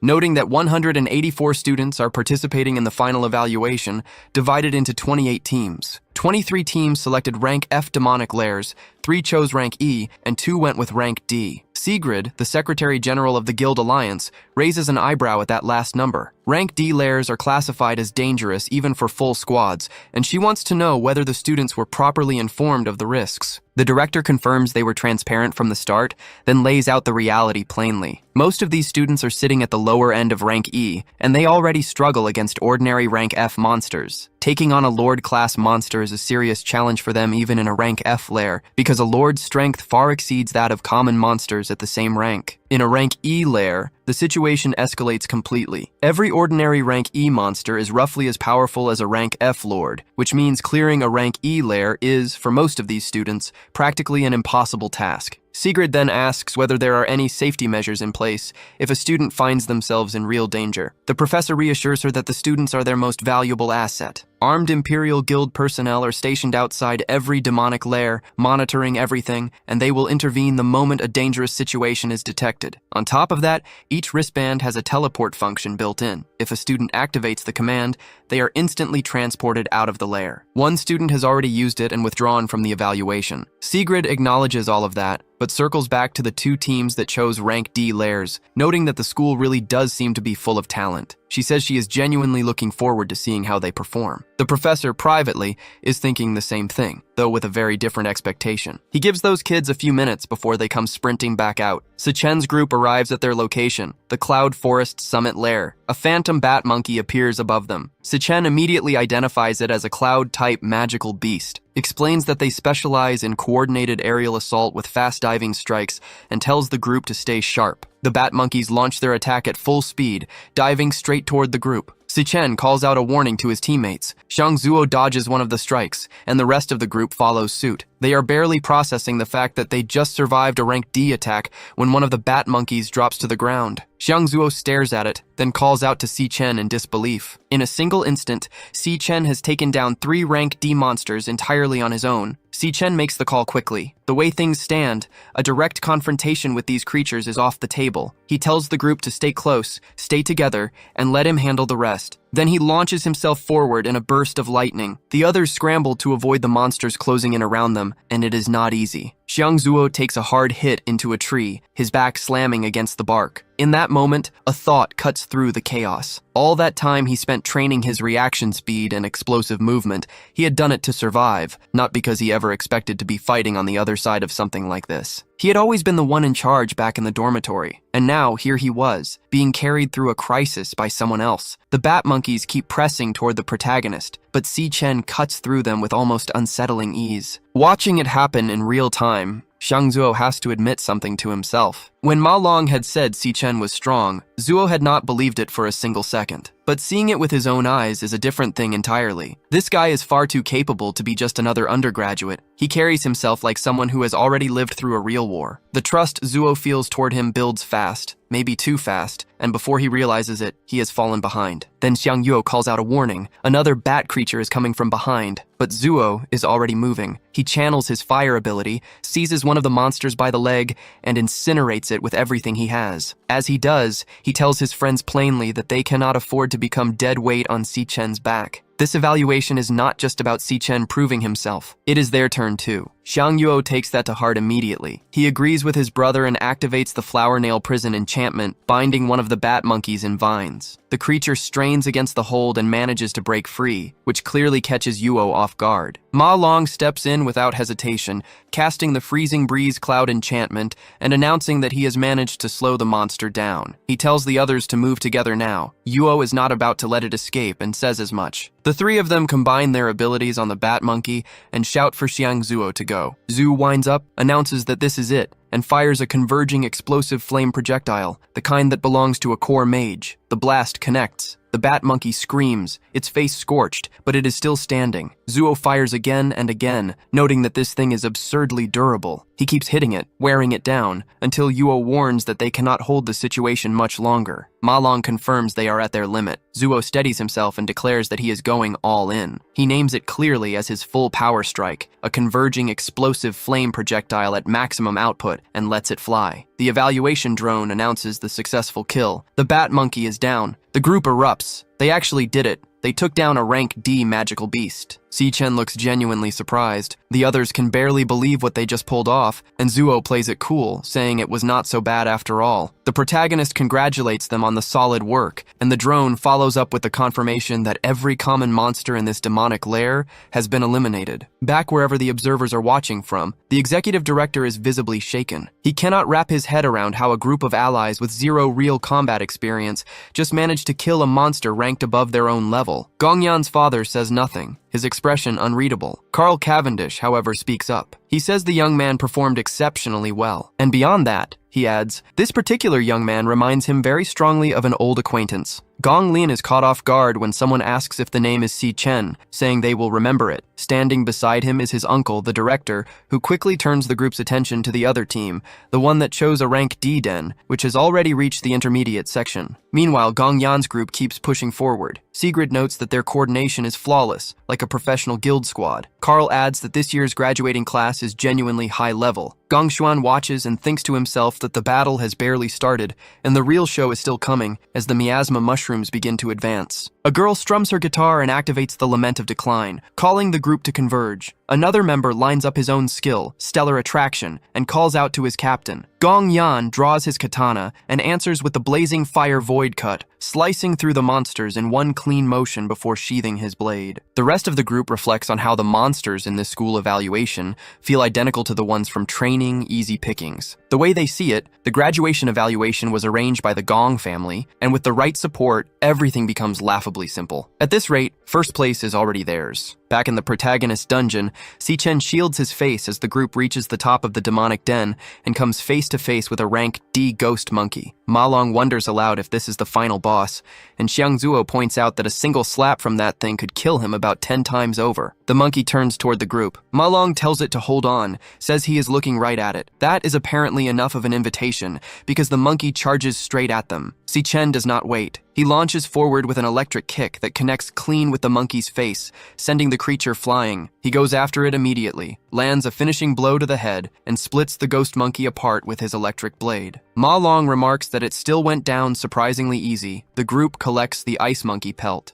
Chen thinks to himself that killing the lord of a rank D demonic den only gave this little experience, and the drop quality is nothing to write home about. But before anyone can dwell on that, the rest of the group spots something and erupts. Xiang Zuo tells everyone to move fast, because that big creature had a stash of magic crystals hidden inside a tree hollow, and judging by the size of them, they are at minimum intermediate grade. If they take all of this and sell it, they are set for life. But Chen tells them to wait. The moment someone touches one of those crystals, a surge of energy floods the entire area, washing over the whole group, Chen included. It was a trap, an ice explosion bomb. The drone is frozen solid almost instantly, and the squad's signal goes dark. Gongshuan thinks to himself that it went exactly as expected. High-level monsters have intelligence, and now these students' run in the evaluation is coming to an end. Carl raises the concern that the students' lives may be at risk. Gong Xuan agrees and says the priority is rescue, that it is time to send in the guild squad to intervene. But Yuan Long asks them to hold off a little longer. The monitoring bracelets track the students' physical condition in real time, and right now everything is reading normal. There is no indication that any of them have considered giving up. The right to choose, Yuan Long insists, has to remain in the hands of the examinees themselves. Back inside the den, Ma Long sneezes and complains about the cold. He thinks to himself that his Cloud-type class gives him some resistance to freezing,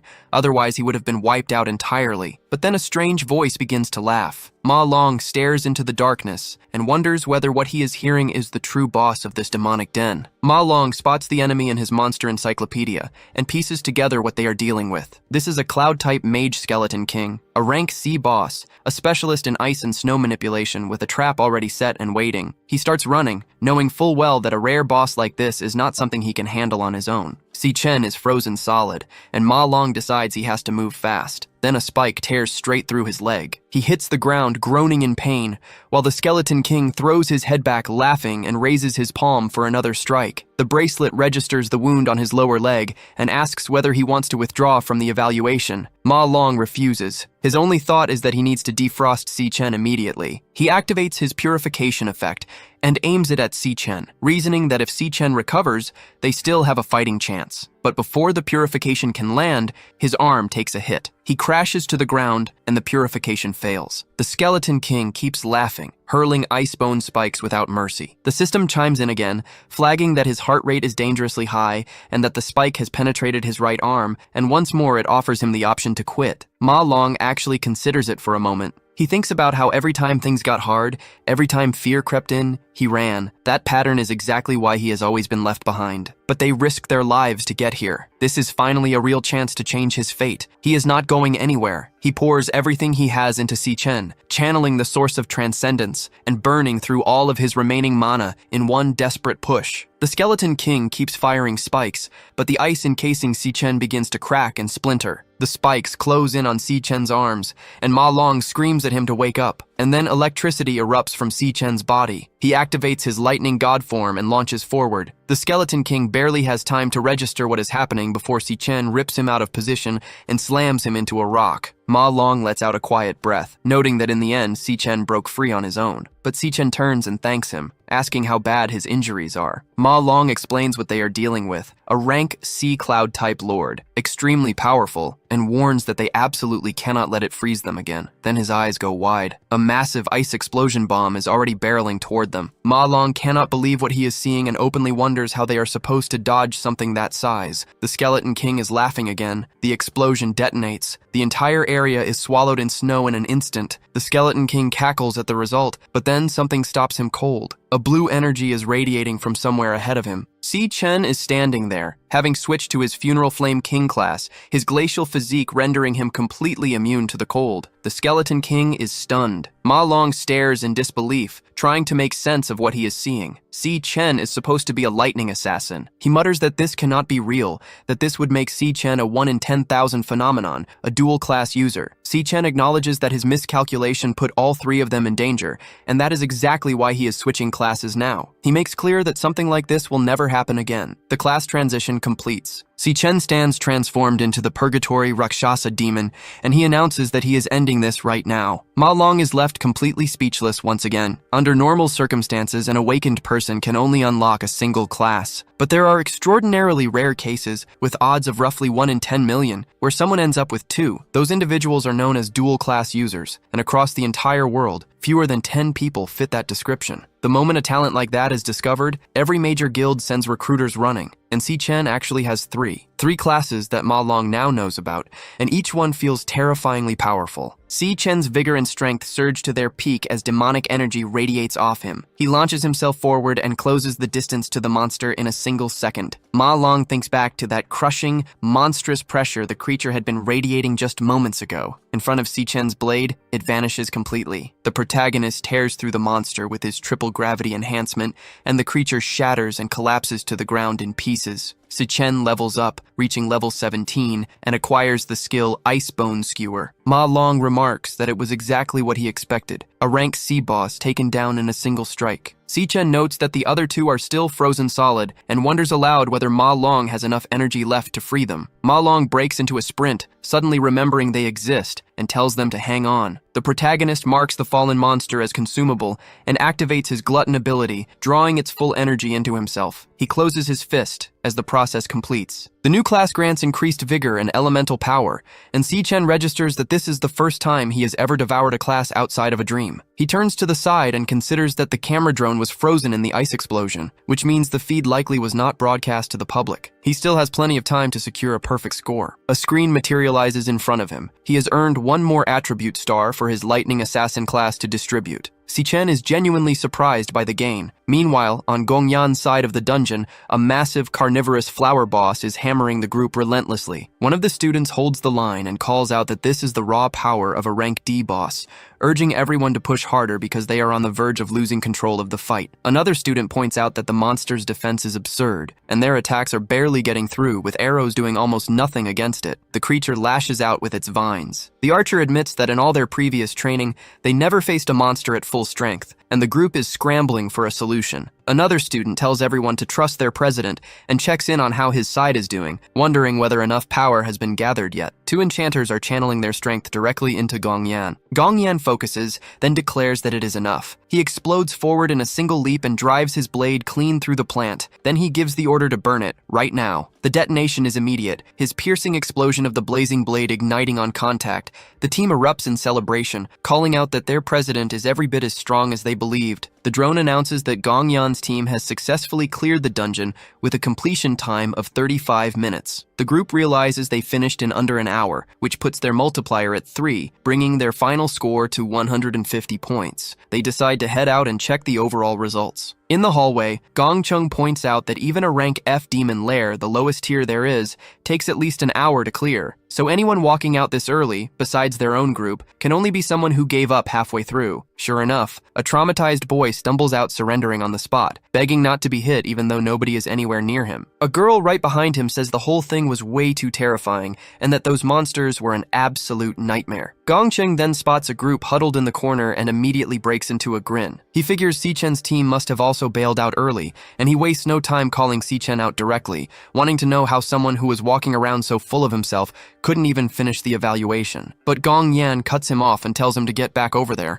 because the vice president has arrived and they need to go pay their respects. Carl walks in clapping, saying what he just witnessed was absolutely incredible. He calls it an absurd performance and starts heading in their direction. Gongcheng whispers that this is the man at the very top of the world, and he is coming straight toward them. Gongyan extends his hand to greet him. Carl walks right past him. He goes straight to Chen and tells him that what he did was genuinely impressive. Clearing a rank D demon lair in just 21 minutes is something even guild squads would have struggled with, and he calls it simply absurd. Gongcheng nearly loses it, shouting in disbelief that those people cleared a rank D demon lair, and in 21 minutes no less.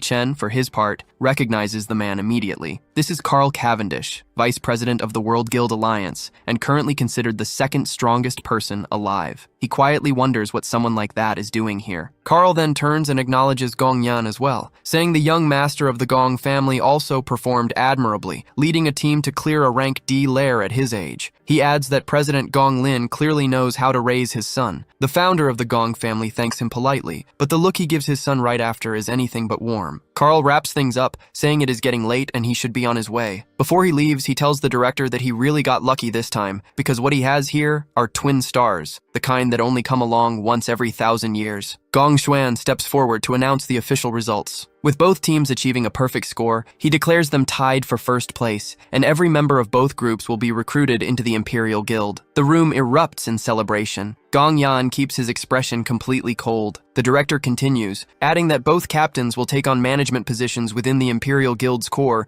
and will split the MVP prize of 1 million between them. Both captains are visibly caught off guard by that. Chen does the math in his head. 500,000 each means he promised Qingzhi 1 million within a month, and this arrangement puts him short. He knows he needs to figure something out. Then Gongyan speaks up. He says there can only be one first place, and he only needs one. He challenges the protagonist to a one-on-one match as a tiebreaker. The entire room goes quiet. Even Carl turns around. Gongxuan pushes back immediately, saying the evaluation is over, and that tying for first is already the best possible outcome. But the protagonist steps in and lays out his own terms. If he wins, the entire 1 million goes to him. Gongxuan nearly chokes. Gongyan agrees without hesitation, telling him that if he can beat him, he can take everything. Carl watches with clear interest and remarks that this spectacle is apparently not over yet. Chen then asks the simple question of how exactly they plan to settle this. Chen sits down with Qingji and gets straight to business. Qingji opens by admitting that when he first sized Chen up, he figured the kid was strong enough to take first place, but he never imagined he would shatter the record and walk away with a perfect score. Now, Chen is all over the news, and as far as Qingji is concerned, that million was money well spent. He tells Chen to forget about paying it back and to treat it as an investment, but Chen shakes his head. He came here today with two things to say, and the first is that he intends to repay every coin he owes. He just needs one more week. The reason is that the graduation evaluation ended in a tie for first place, which means he received 500,000 less than he was counting on. There will be an extra individual match between him and the other co-champion, set to take place in a wild demon lair outside the school grounds in 7 days. Once he wins that match, he will have the rest of the money. And as a gesture of good faith for the extra week, he offers to hand over whatever materials he collects inside the demon lair, asking Qingji to consider it interest on the debt. Qingji watches him and thinks to himself that this young man has absolutely no fear of walking into a wild demon lair. His entire focus is on the debt and on paying interest. Qingji concludes that Chen is genuinely something else. Then Chen mentions there is a second matter, something even more important. He leans in and says something the panels keep out of earshot, but whatever it is, it lands hard. Qingji actually rises from his chair. Meanwhile, far from the city, at Qingshui Secondary School in Kangchang County, Siyun stretches and lets out a satisfied sigh. She just finished her last exam, and summer break has officially begun. She pulls out her phone and then freezes. Today is her older brother Chen's graduation evaluation. The memory hits her. 4 years ago, Chen was overjoyed when elemental potential was detected in his body, and he was accepted into the National University of Awakened. Siyun told him he was going to be just like their parents and become an awakened himself. Chen agreed, saying that with that kind of power he could join a strong guild, earn real money, and maybe even uncover what happened to their mother and father. Siyun told him he was the best, and that he was going to become an incredible awakened. But that was 4 years ago. Now Chen is in his final year and still has not awakened. Siyun thinks about how he always worked harder than anyone else at that university, and yet he ended up being the only one who never awakened. Watching everyone around him break through while he stayed behind must have been devastating, but he never let it show. Her friend Ju Tong taps her on the shoulder and asks if she heard the news. Apparently, the National University of Awakened just revealed 2 geniuses. Both of them scored perfectly on the evaluation, and the vice president of the Guild Alliance showed up in person to commend them. It is all over the news. Ju Tong asks if her brother does not study there. Before Siyun can process that, a voice cuts in, greeting her warmly by name. The speaker mentions they have reserved the top floor of the Zifeng building and asks if she is free at 8 that evening. Siyun does not answer. She just turns and runs. Ju Tong calls after her, asking why she is sprinting away. Siyun thinks to herself that students at that university are scoring perfectly and appearing on the news, while her older brother could not even awaken. That thought is too painful to sit with. She decides she needs to get home and cook something good to lift his spirits. Back at their rented apartment, the table is covered with food. Chen walks in and asks when she had time to prepare all of this, remarking on how incredible it smells. The television is on in the background, and a news report announces that the university completed its graduation evaluation that morning, with the vice president of the World Guild in attendance. The anchor reports that the evaluation produced dual champions and that Vice President Carl personally praised the results before the media, singling out one of the top scorers who achieved a perfect score. The student in question is named Chen. Siyun spins around, completely stunned, trying to make sense of what she just heard. Across town, in another home entirely, Gong Lin grips a vine and speaks with cold fury. He set the stage, he assembled the audience, and yet his son managed to ruin everything. The boy did not win. He lost to a newcomer who, in Gong Lin's eyes, does not even deserve to be acknowledged. He tells his son that his autonomy is gone. Gong Lin has already arranged the extra practical match for 1 week from now, and since his son cannot handle this on his own, Gong Lin will handle it for him. Whatever it takes, first place will belong to the Gong family. Back on the broadcast, President Carl is singing our MC's praises, calling his performance absurdly impressive and expressing hope that the country can cultivate more talents of that caliber. Siyun can barely believe what she just heard. She wonders out loud whether they really just mentioned her brother on national television. The protagonist asks her what is going on,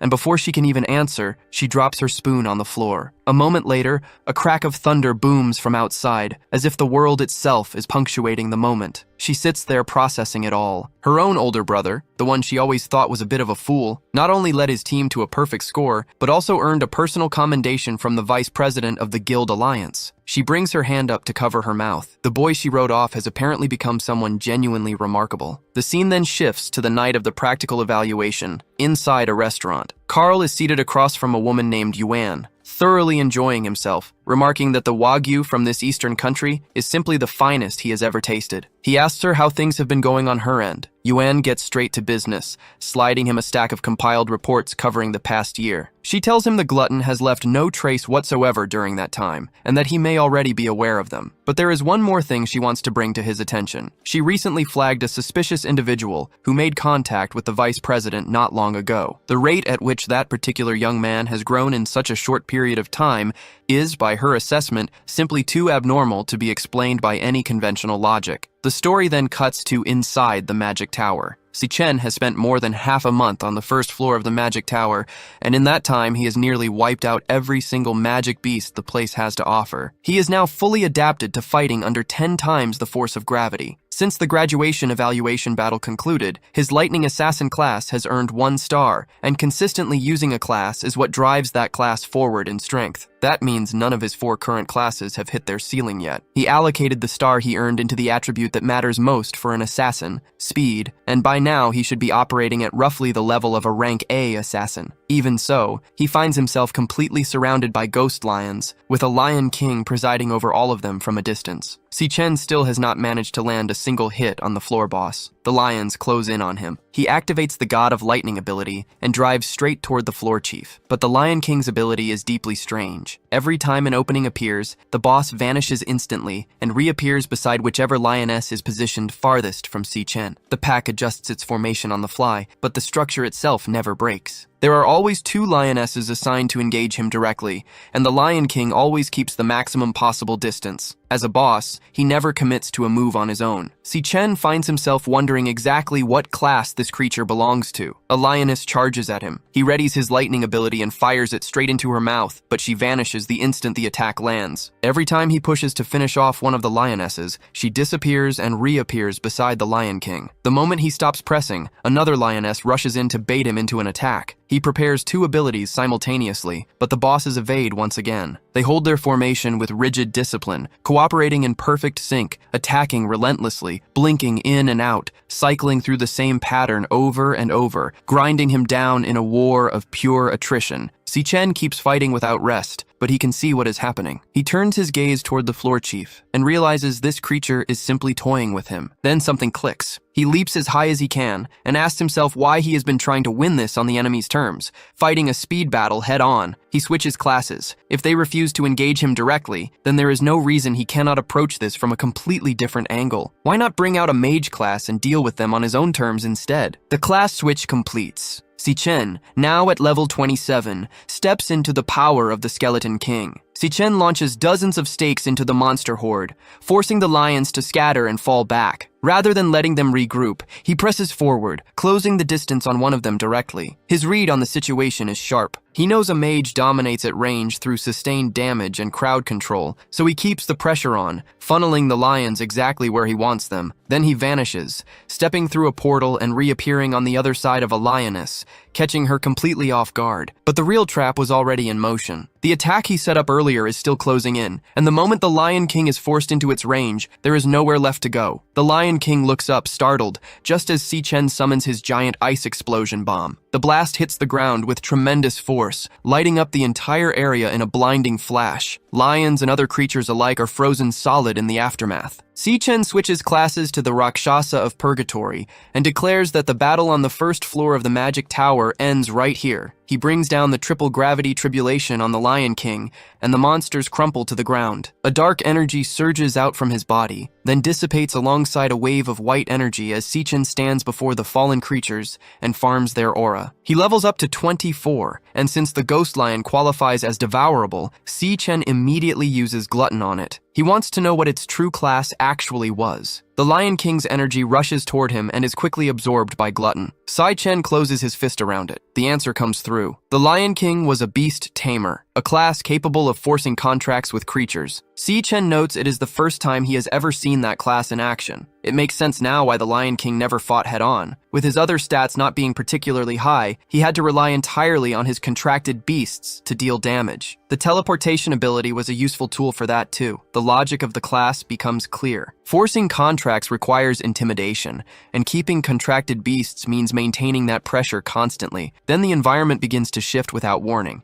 Chen wonders if this is what the first floor of the Magic Tower originally looked like, because what surrounds him now is a desolate, barren place. He wants to know what happened here. A portal opens directly in front of him. Chen recognizes it immediately as the passage to the second floor and thinks it has finally appeared. But before he can move toward it, a pair of purple eyes watches him from a distance. He turns around. Tucked inside a pile of bones, something is hiding. It is a small, adorable lion cub bound in chains. Chen wonders aloud if there is still a stray lion cub somewhere on this floor, and it looks like this one is the last. He thinks it through. He already took the life of the Lion King, but this cub never dissipated, which means it was not one of the Lion King's contracted beasts. There are stellar chains wrapped around its body, and Chen suspects it may have been imprisoned by the Ghost Lion King. He activates his lightning energy, illuminating everything in front of the small lion. Then, without hesitation, he simply cuts through its chains. The cub immediately faceplants straight into the ground. Chen tells it that he is giving it back its freedom,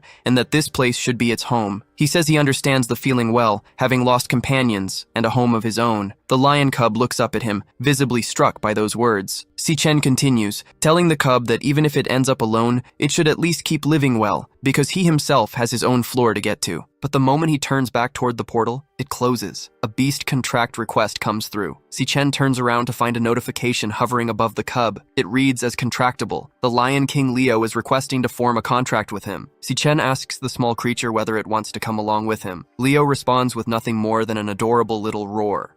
Chen lays out exactly what that means, warning that he plans to clear the entire Magic Tower floor by floor, and that the monsters only get more brutal as they go. The tiny lion holds its ground without hesitation.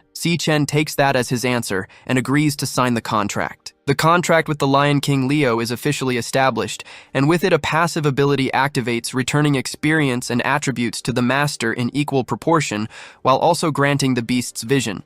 Chen tells Leo they move together from here on out, and that Leo needs to stay protected while he is fighting. With that settled, the two of them step onto a new floor of the Magic Tower. The environment hits them immediately. It is volcanic, all heat and molten rock, and Chen remarks that it is so hot he feels like he might melt on the spot. Leo wanders curiously toward the lava, then leaps back the moment it realizes the heat is very real. Chen wonders aloud what exactly is waiting for them on this floor. He does not have to wait long. Something comes straight at him. Chen spins around at full speed, but it is not enough. He takes a direct hit to the chest before he can react, completely blindsided. Then he wakes up with a jolt. He processes what just happened, stunned that he never even saw it coming, and lost his life in an instant. He wants to know what kind of terrifying combat that was, and what sort of monster is living on that second floor. Before he can dwell on it, Si-yoon calls out from the other room, telling her brother to come eat breakfast. She has put together a genuinely beautiful spread, and Chen cannot help but comment on how much effort she put into it. She tells him to remember to wash the dishes after eating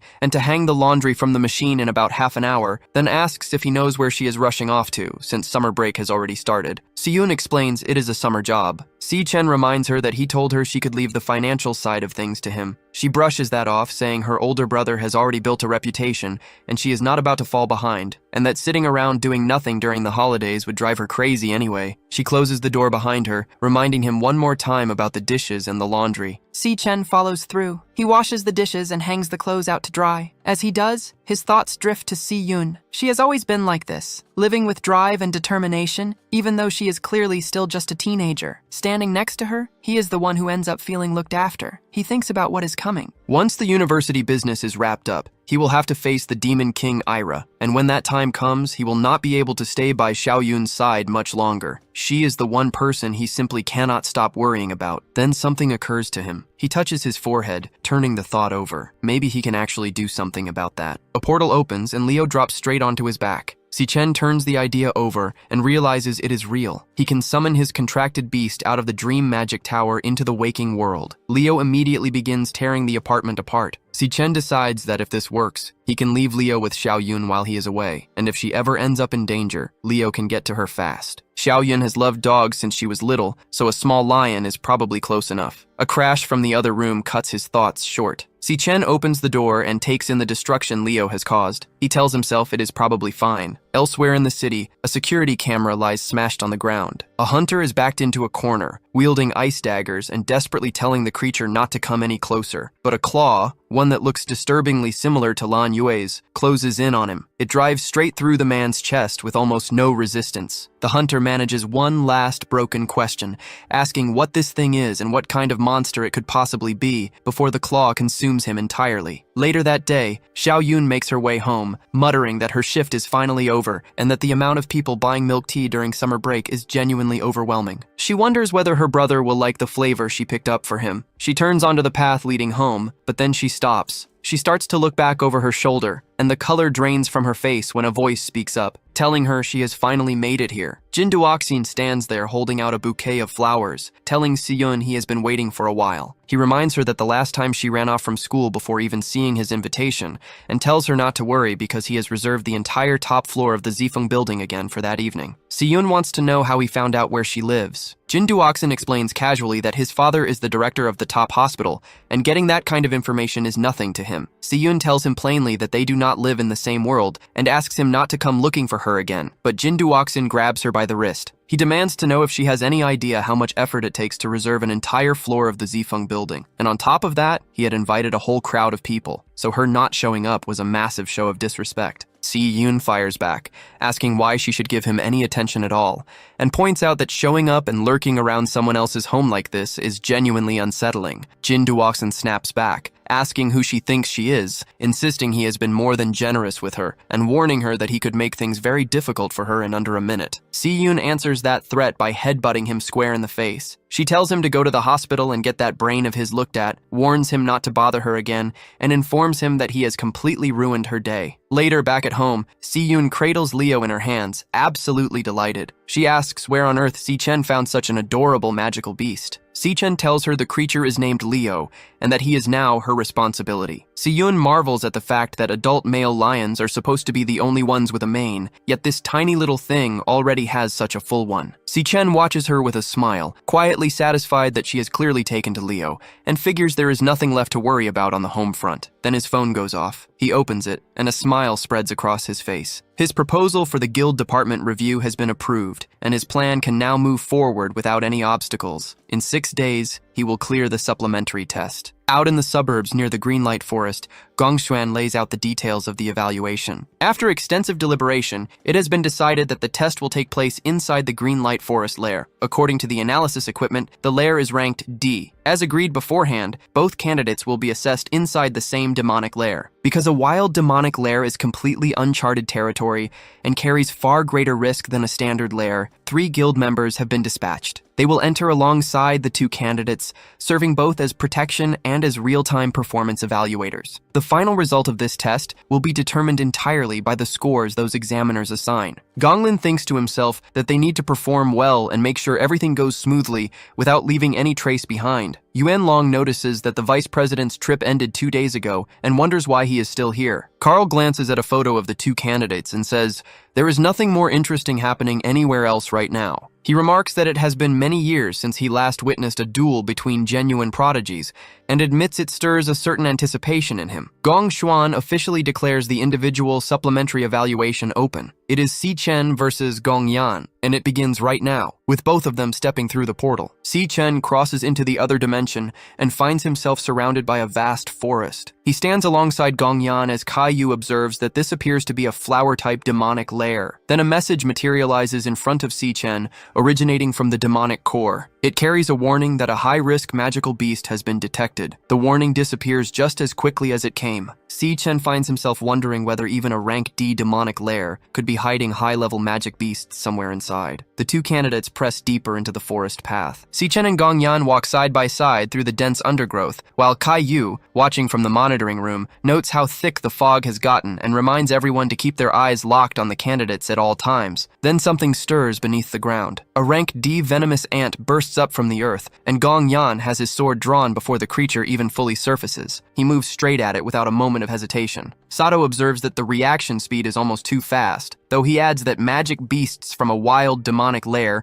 are far tougher and more vicious than anything the candidates would have faced in a school setting. The ant fires a corrosive venom shot. Gongyan slices clean through the projectiles mid-air and keeps moving forward without breaking stride. He splits the creature in two, then drives a thrust straight into its chest, unleashing the piercing burst of his burning blade. His katana blazes with the force of the strike. The instructors break it down one by one. Kai Yu awards 10 points for attacking the instant the beast appeared and neutralizing every ranged attack before they could land. Yvonne agrees, noting that Gongyan correctly identified the venom shots and severed the organs responsible, leaving the creature completely unable to fight. Sato adds that he showed no hesitation in following through with a decisive finishing blow. The whole sequence was as precise as a surgeon's scalpel, and against a rank D magic beast from a wild demonic lair, that is genuinely impressive. As for the other candidate, Chen, he did not react to the beast at all when it appeared. He simply wandered around the area as if nothing had happened. Gongyan glances over at him, visibly puzzled. Back near the screen room, Carl calls over to Yuan Long and asks what he thinks Chen is actually looking for out there. He puts forward his own theory, that Chen is hunting for a way to earn his full score in one move. Chen stops in front of a tree. He spots a root at his feet, and something clicks. He draws his lightning weapon and announces that he has found what he was looking for. He drives it straight into the heart of the vines, and the resulting explosion tears through the area. Creatures begin pouring out from underground in large numbers. Kai Yu cannot believe he just poked a monster nest on purpose. Sato agrees, pointing out that these are rank D magic beasts and that Chen has just put everyone in the vicinity at serious risk. Gongyan watches, trying to figure out what Chen is planning. Chen does not slow down. He activates the God of Lightning and launches himself forward at full speed, cutting through every single creature that comes at him. He tears through them one after another without stopping, and when the dust settles, every last one of them is down. The protagonist stands with his weapons lowered as the bodies of the fallen beasts hit the ground around him. The instructors are stunned. They point out that the report listed Chen as only rank E, and they cannot wrap their heads around how he just killed that many rank D magic beasts above his own level. Ivan says flatly that there is no way to justify giving this candidate a low score. Gongyan says nothing. He just quietly calls out Chen's name. Back in the room, Carl is thrilled. He says the old man called it perfectly. A showdown like this right at the start of the evaluation. And now the real question is how Gongyan is going to respond. But Gong Lin, watching in silence, slowly closes his fist. Then the feed starts to break up. The screen fills with static, and the signal cuts out entirely. Yuan Long asks why the signal has dropped again. Outside the demonic lair, a scientist sits at a terminal, still typing, when an anomalous signal registers on the system. The rank classification shifts, changing from rank D to something the system cannot identify. The scientist stares at the screen, unsure of what just happened. Inside the lair, the entrance has vanished. It is simply gone. And then a strange melody begins to drift into the protagonist's ears. He recognizes it immediately. It is the voice of the Demon King of Wrath. Gongshuan reports that the entrance has vanished, and they still have no idea what happened. Only that the equipment picked up a sudden anomaly in the signal. He figures they need to call in reinforcements from their superiors right away, wondering if something has gone seriously wrong inside the den. Meanwhile, the melody keeps resonating without stopping. Gongyan looks around, completely lost. Kai Yu asks if the others heard that, and Sato says it sounds like some kind of strange noise. Inside, Chen keeps turning the same thought over in his mind. That sound belongs to the Demon King of Wrath, and he cannot understand why it is appearing here now, 5 years ahead of schedule. A high-level organism has been detected, and the demonic heart has already sent out its warning. Something is right behind him. Then the laughter of the Demon King of Wrath begins to fill the air. Sato stares into the thick fog and demands to know what on earth is lurking in there. The Demon King of Wrath steps out from within the mist. He tells them they took the bait perfectly. Sato is stunned, asking whether that monster just spoke. He processes it quickly, recognizing that any beast capable of speaking human language is at minimum upper rank C, and he cannot wrap his head around how something of that level is sitting inside a rank D demonic den. A monster of that caliber is far too dangerous for the candidates. Sato charges forward with his purple axe, telling everyone to get behind him, but his axe is cut clean through. The Demon King of Wrath drives forward with his insect blade, and both Caillou and Ivan freeze in shock. The Demon King moves behind Gong Yan, and before anyone can react, he drives his claws straight through the young master. He declares that he will take all of their lives right here. Gong Yan feels the pain tear through his body, but he responds by slicing off the Demon King's claw with his sword. The Demon King recoils in surprise. Gong Yan follows up with a kick straight to the abdomen, sending the monster stumbling back. Then Gong Yan speaks up, calm and direct. He says the boss attacked him first, and by the priority rule for clearing a demonic den, this one belongs to him. He tells Chen to stay out of it. Chen activates his demonic heart eyes and reads the situation. Gong Yan registers as middle rank C, while the Demon King of Wrath reads as upper rank. Ivan and Caillou rush over, urging that the young master needs immediate treatment and that the test should be suspended because the boss is simply too dangerous for him. Gong Yan refuses. He presses the burning heat of his flames directly onto his own wound to stop the bleeding.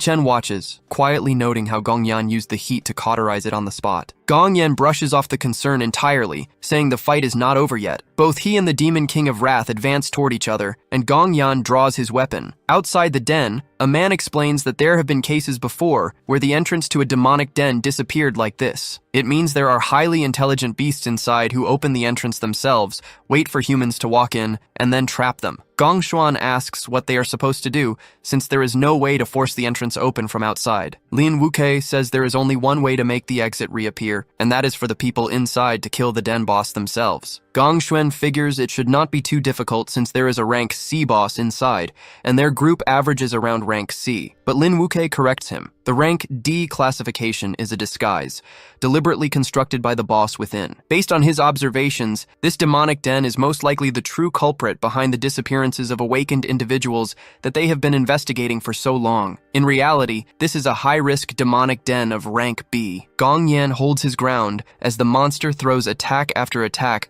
without a single pause, parrying each strike with his sword and maintaining a clean combat stance throughout. When Ira winds up and charges with its arm, Gong Yan leaps clear of the blow, and the creature drives its hand straight into the ground instead. That opening is all Gong Yan needs. He calls out that the monster's guard is finally exposed, and in one clean motion, he separates its head from its body. The severed head rolls across the ground, and Caillou can barely believe what she just witnessed, asking whether Gong Yan really took down the boss entirely on his own. The consensus is clear.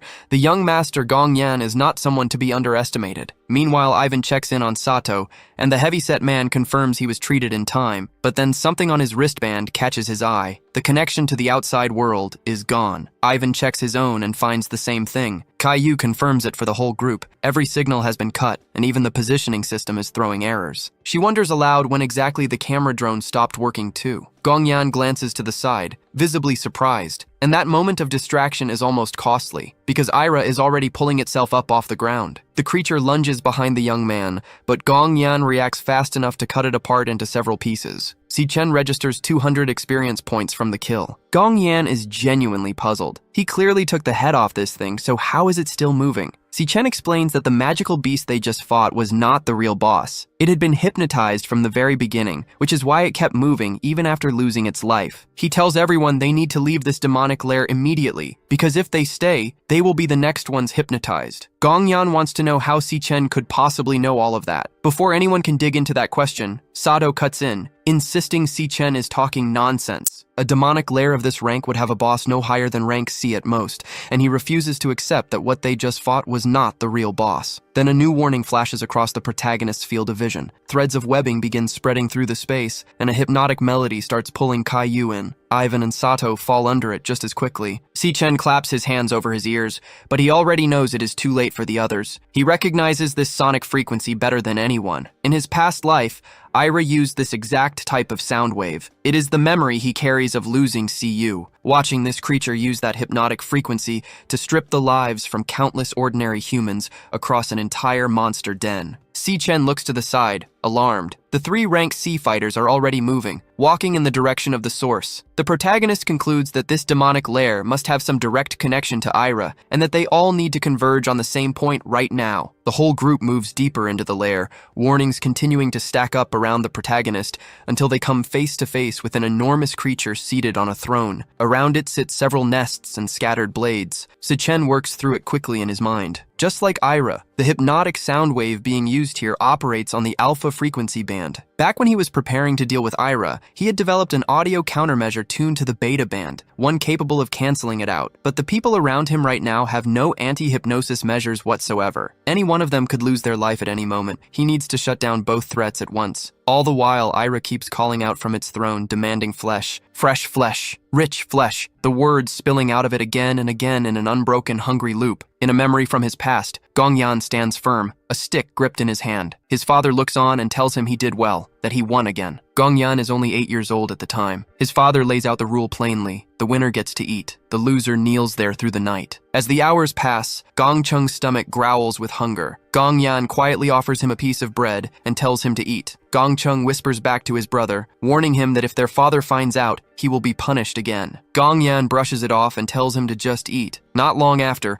a whip catches Gongyan across the face. His father walks toward him and poses a question. He asks whether Gongyan understands how the Gong family reached the position it holds today. The answer, according to him, is simple. He has always been the winner, and only winners have the right to set the rules. The two boys need only follow his. Gongyan pushes back, asking whether that would mean he gets to set the rules if he beats his father. His father just laughs at that. The next day, Gongyan's sword is shattered. He hits the ground, wounded, and makes clear that his challenge was directed at his father, not at the others. He demands to know why his father sent members of the Emperor's squadron to do this. His father explains that true strength is not limited to personal power alone. It also includes the power one holds in one's hands. The rules of the human world, he says, are not as simple as Gongyan imagined, but there is one absolute truth. That truth is to win. The means are irrelevant. Only the result matters. As his son, Gongyan must always come first. Even if it means abandoning everything, he must win. Winning, his father tells him, is the only value he has in this world. Those words stay with Gongyan, repeating in his mind. Back in the Den of Wrath, the scene picks up right where things left off with the protagonist. He channels his electricity, ready to end the boss fight then and there. But Gongyan grabs his hand and tells him to wait. Gongyan, blood dripping from his wounds,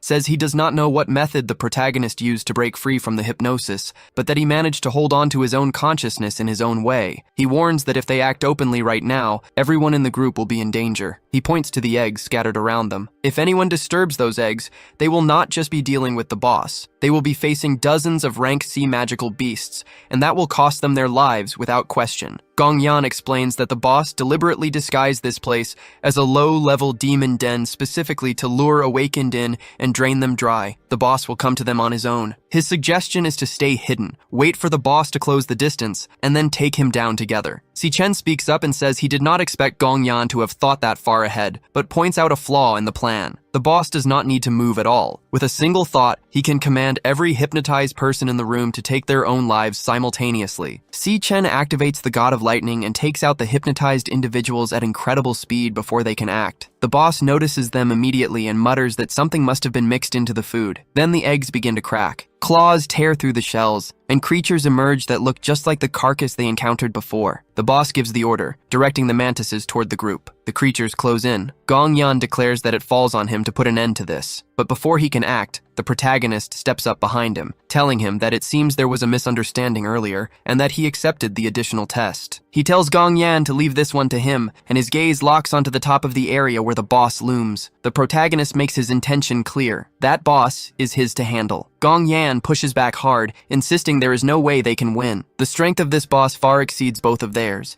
ranking at minimum B and possibly already touching rank A. His conclusion is firm. They need to pull everyone out and evacuate immediately, because that is the only viable option. The protagonist acknowledges that this boss will not be easy to deal with, but he points out something critical. The gates of the demonic lair have already closed. If they had not, the Imperial Guild Squad would already be on the scene. Gongyan reacts with visible surprise at that observation. The protagonist activates his demonic eye, scanning the boss carefully. He cannot get a read on its rank. He reasons internally that if it truly is rank A, its combat power would be on par with the Ghost Lion King from the Magic Tower. Before either of them can think further, the praying mantis monsters surge toward them. The protagonist intercepts the first strike, deflecting it with a bolt of lightning. A second creature tries to flank him from the side, and Gong Yan shouts a warning, slashing into it while the protagonist handles the other. More monsters come pouring in from every direction. Gong Yan warns that with numbers like these, they will eventually be worn down. But the protagonist is already building power, channeling his electric blade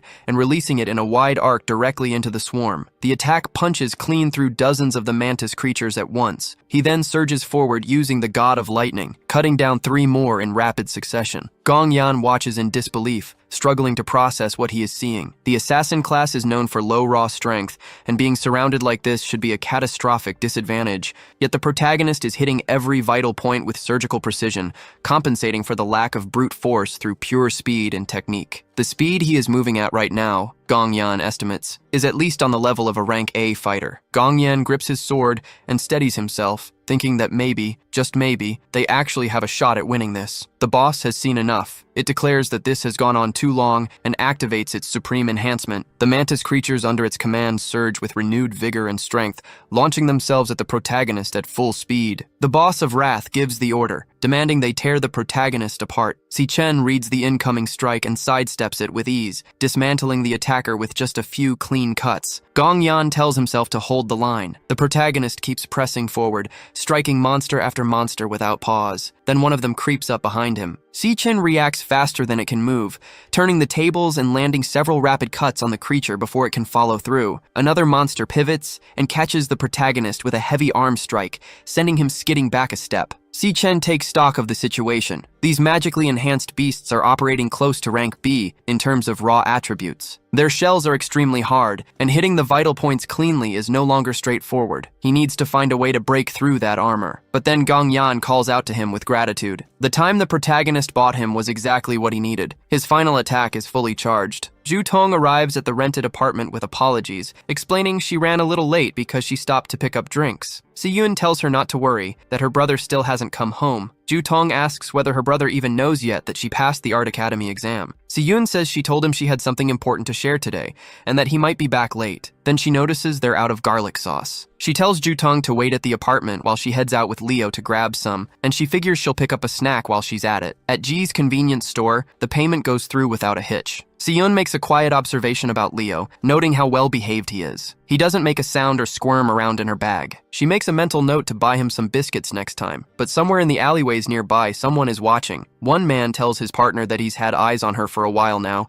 and asks if they should move in. The other voice tells him to hold off, to wait until she's out of the camera coverage area before they do anything. Yun keeps walking in the direction of home, unaware that the men are trailing her step for step. She picks up on it though, quietly noting to herself that these guys have been following her since she left the store and wondering what exactly they want. Leo lets out a low growl, and Sion asks him quietly if he sensed the danger too. She tells him to stay tucked away and out of sight. It seems like the two of them are about to find themselves in the middle of something. Back at the den, the scene picks up right where Chen left off, with Gong Yan winding up for his finishing move. He declares it his ultimate killing strike, confident that even a rank A boss won't survive it, let alone leave anything behind. The praying mantis creatures are incinerated on the spot, reduced to nothing but dust on the ground. The strike then cuts toward the boss itself, the full force of the blow closing in. The explosion goes off. Gong Yan drops to his knees, completely spent, and breathes out that it's finally over. He looks out at the devastated den in front of him, the fight seemingly done. Then the boss speaks. It asks if that was truly everything Gong Yan had. Both men snap their heads up in disbelief. The monster tells them plainly that they are nothing but worthless humans. Gong Yan processes what just happened. He threw everything he had into that strike, and the boss doesn't have so much as a scratch on him. Chen figures it out a moment later. In the instant before the blow landed,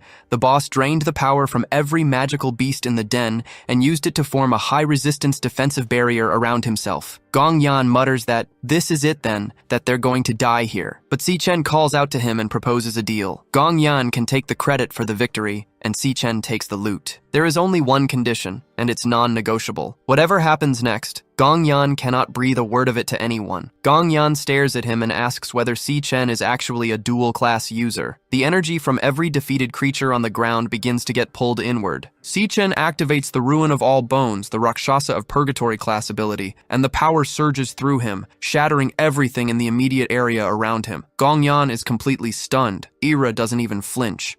Chen reminds them both of something he said before. This boss belongs to him.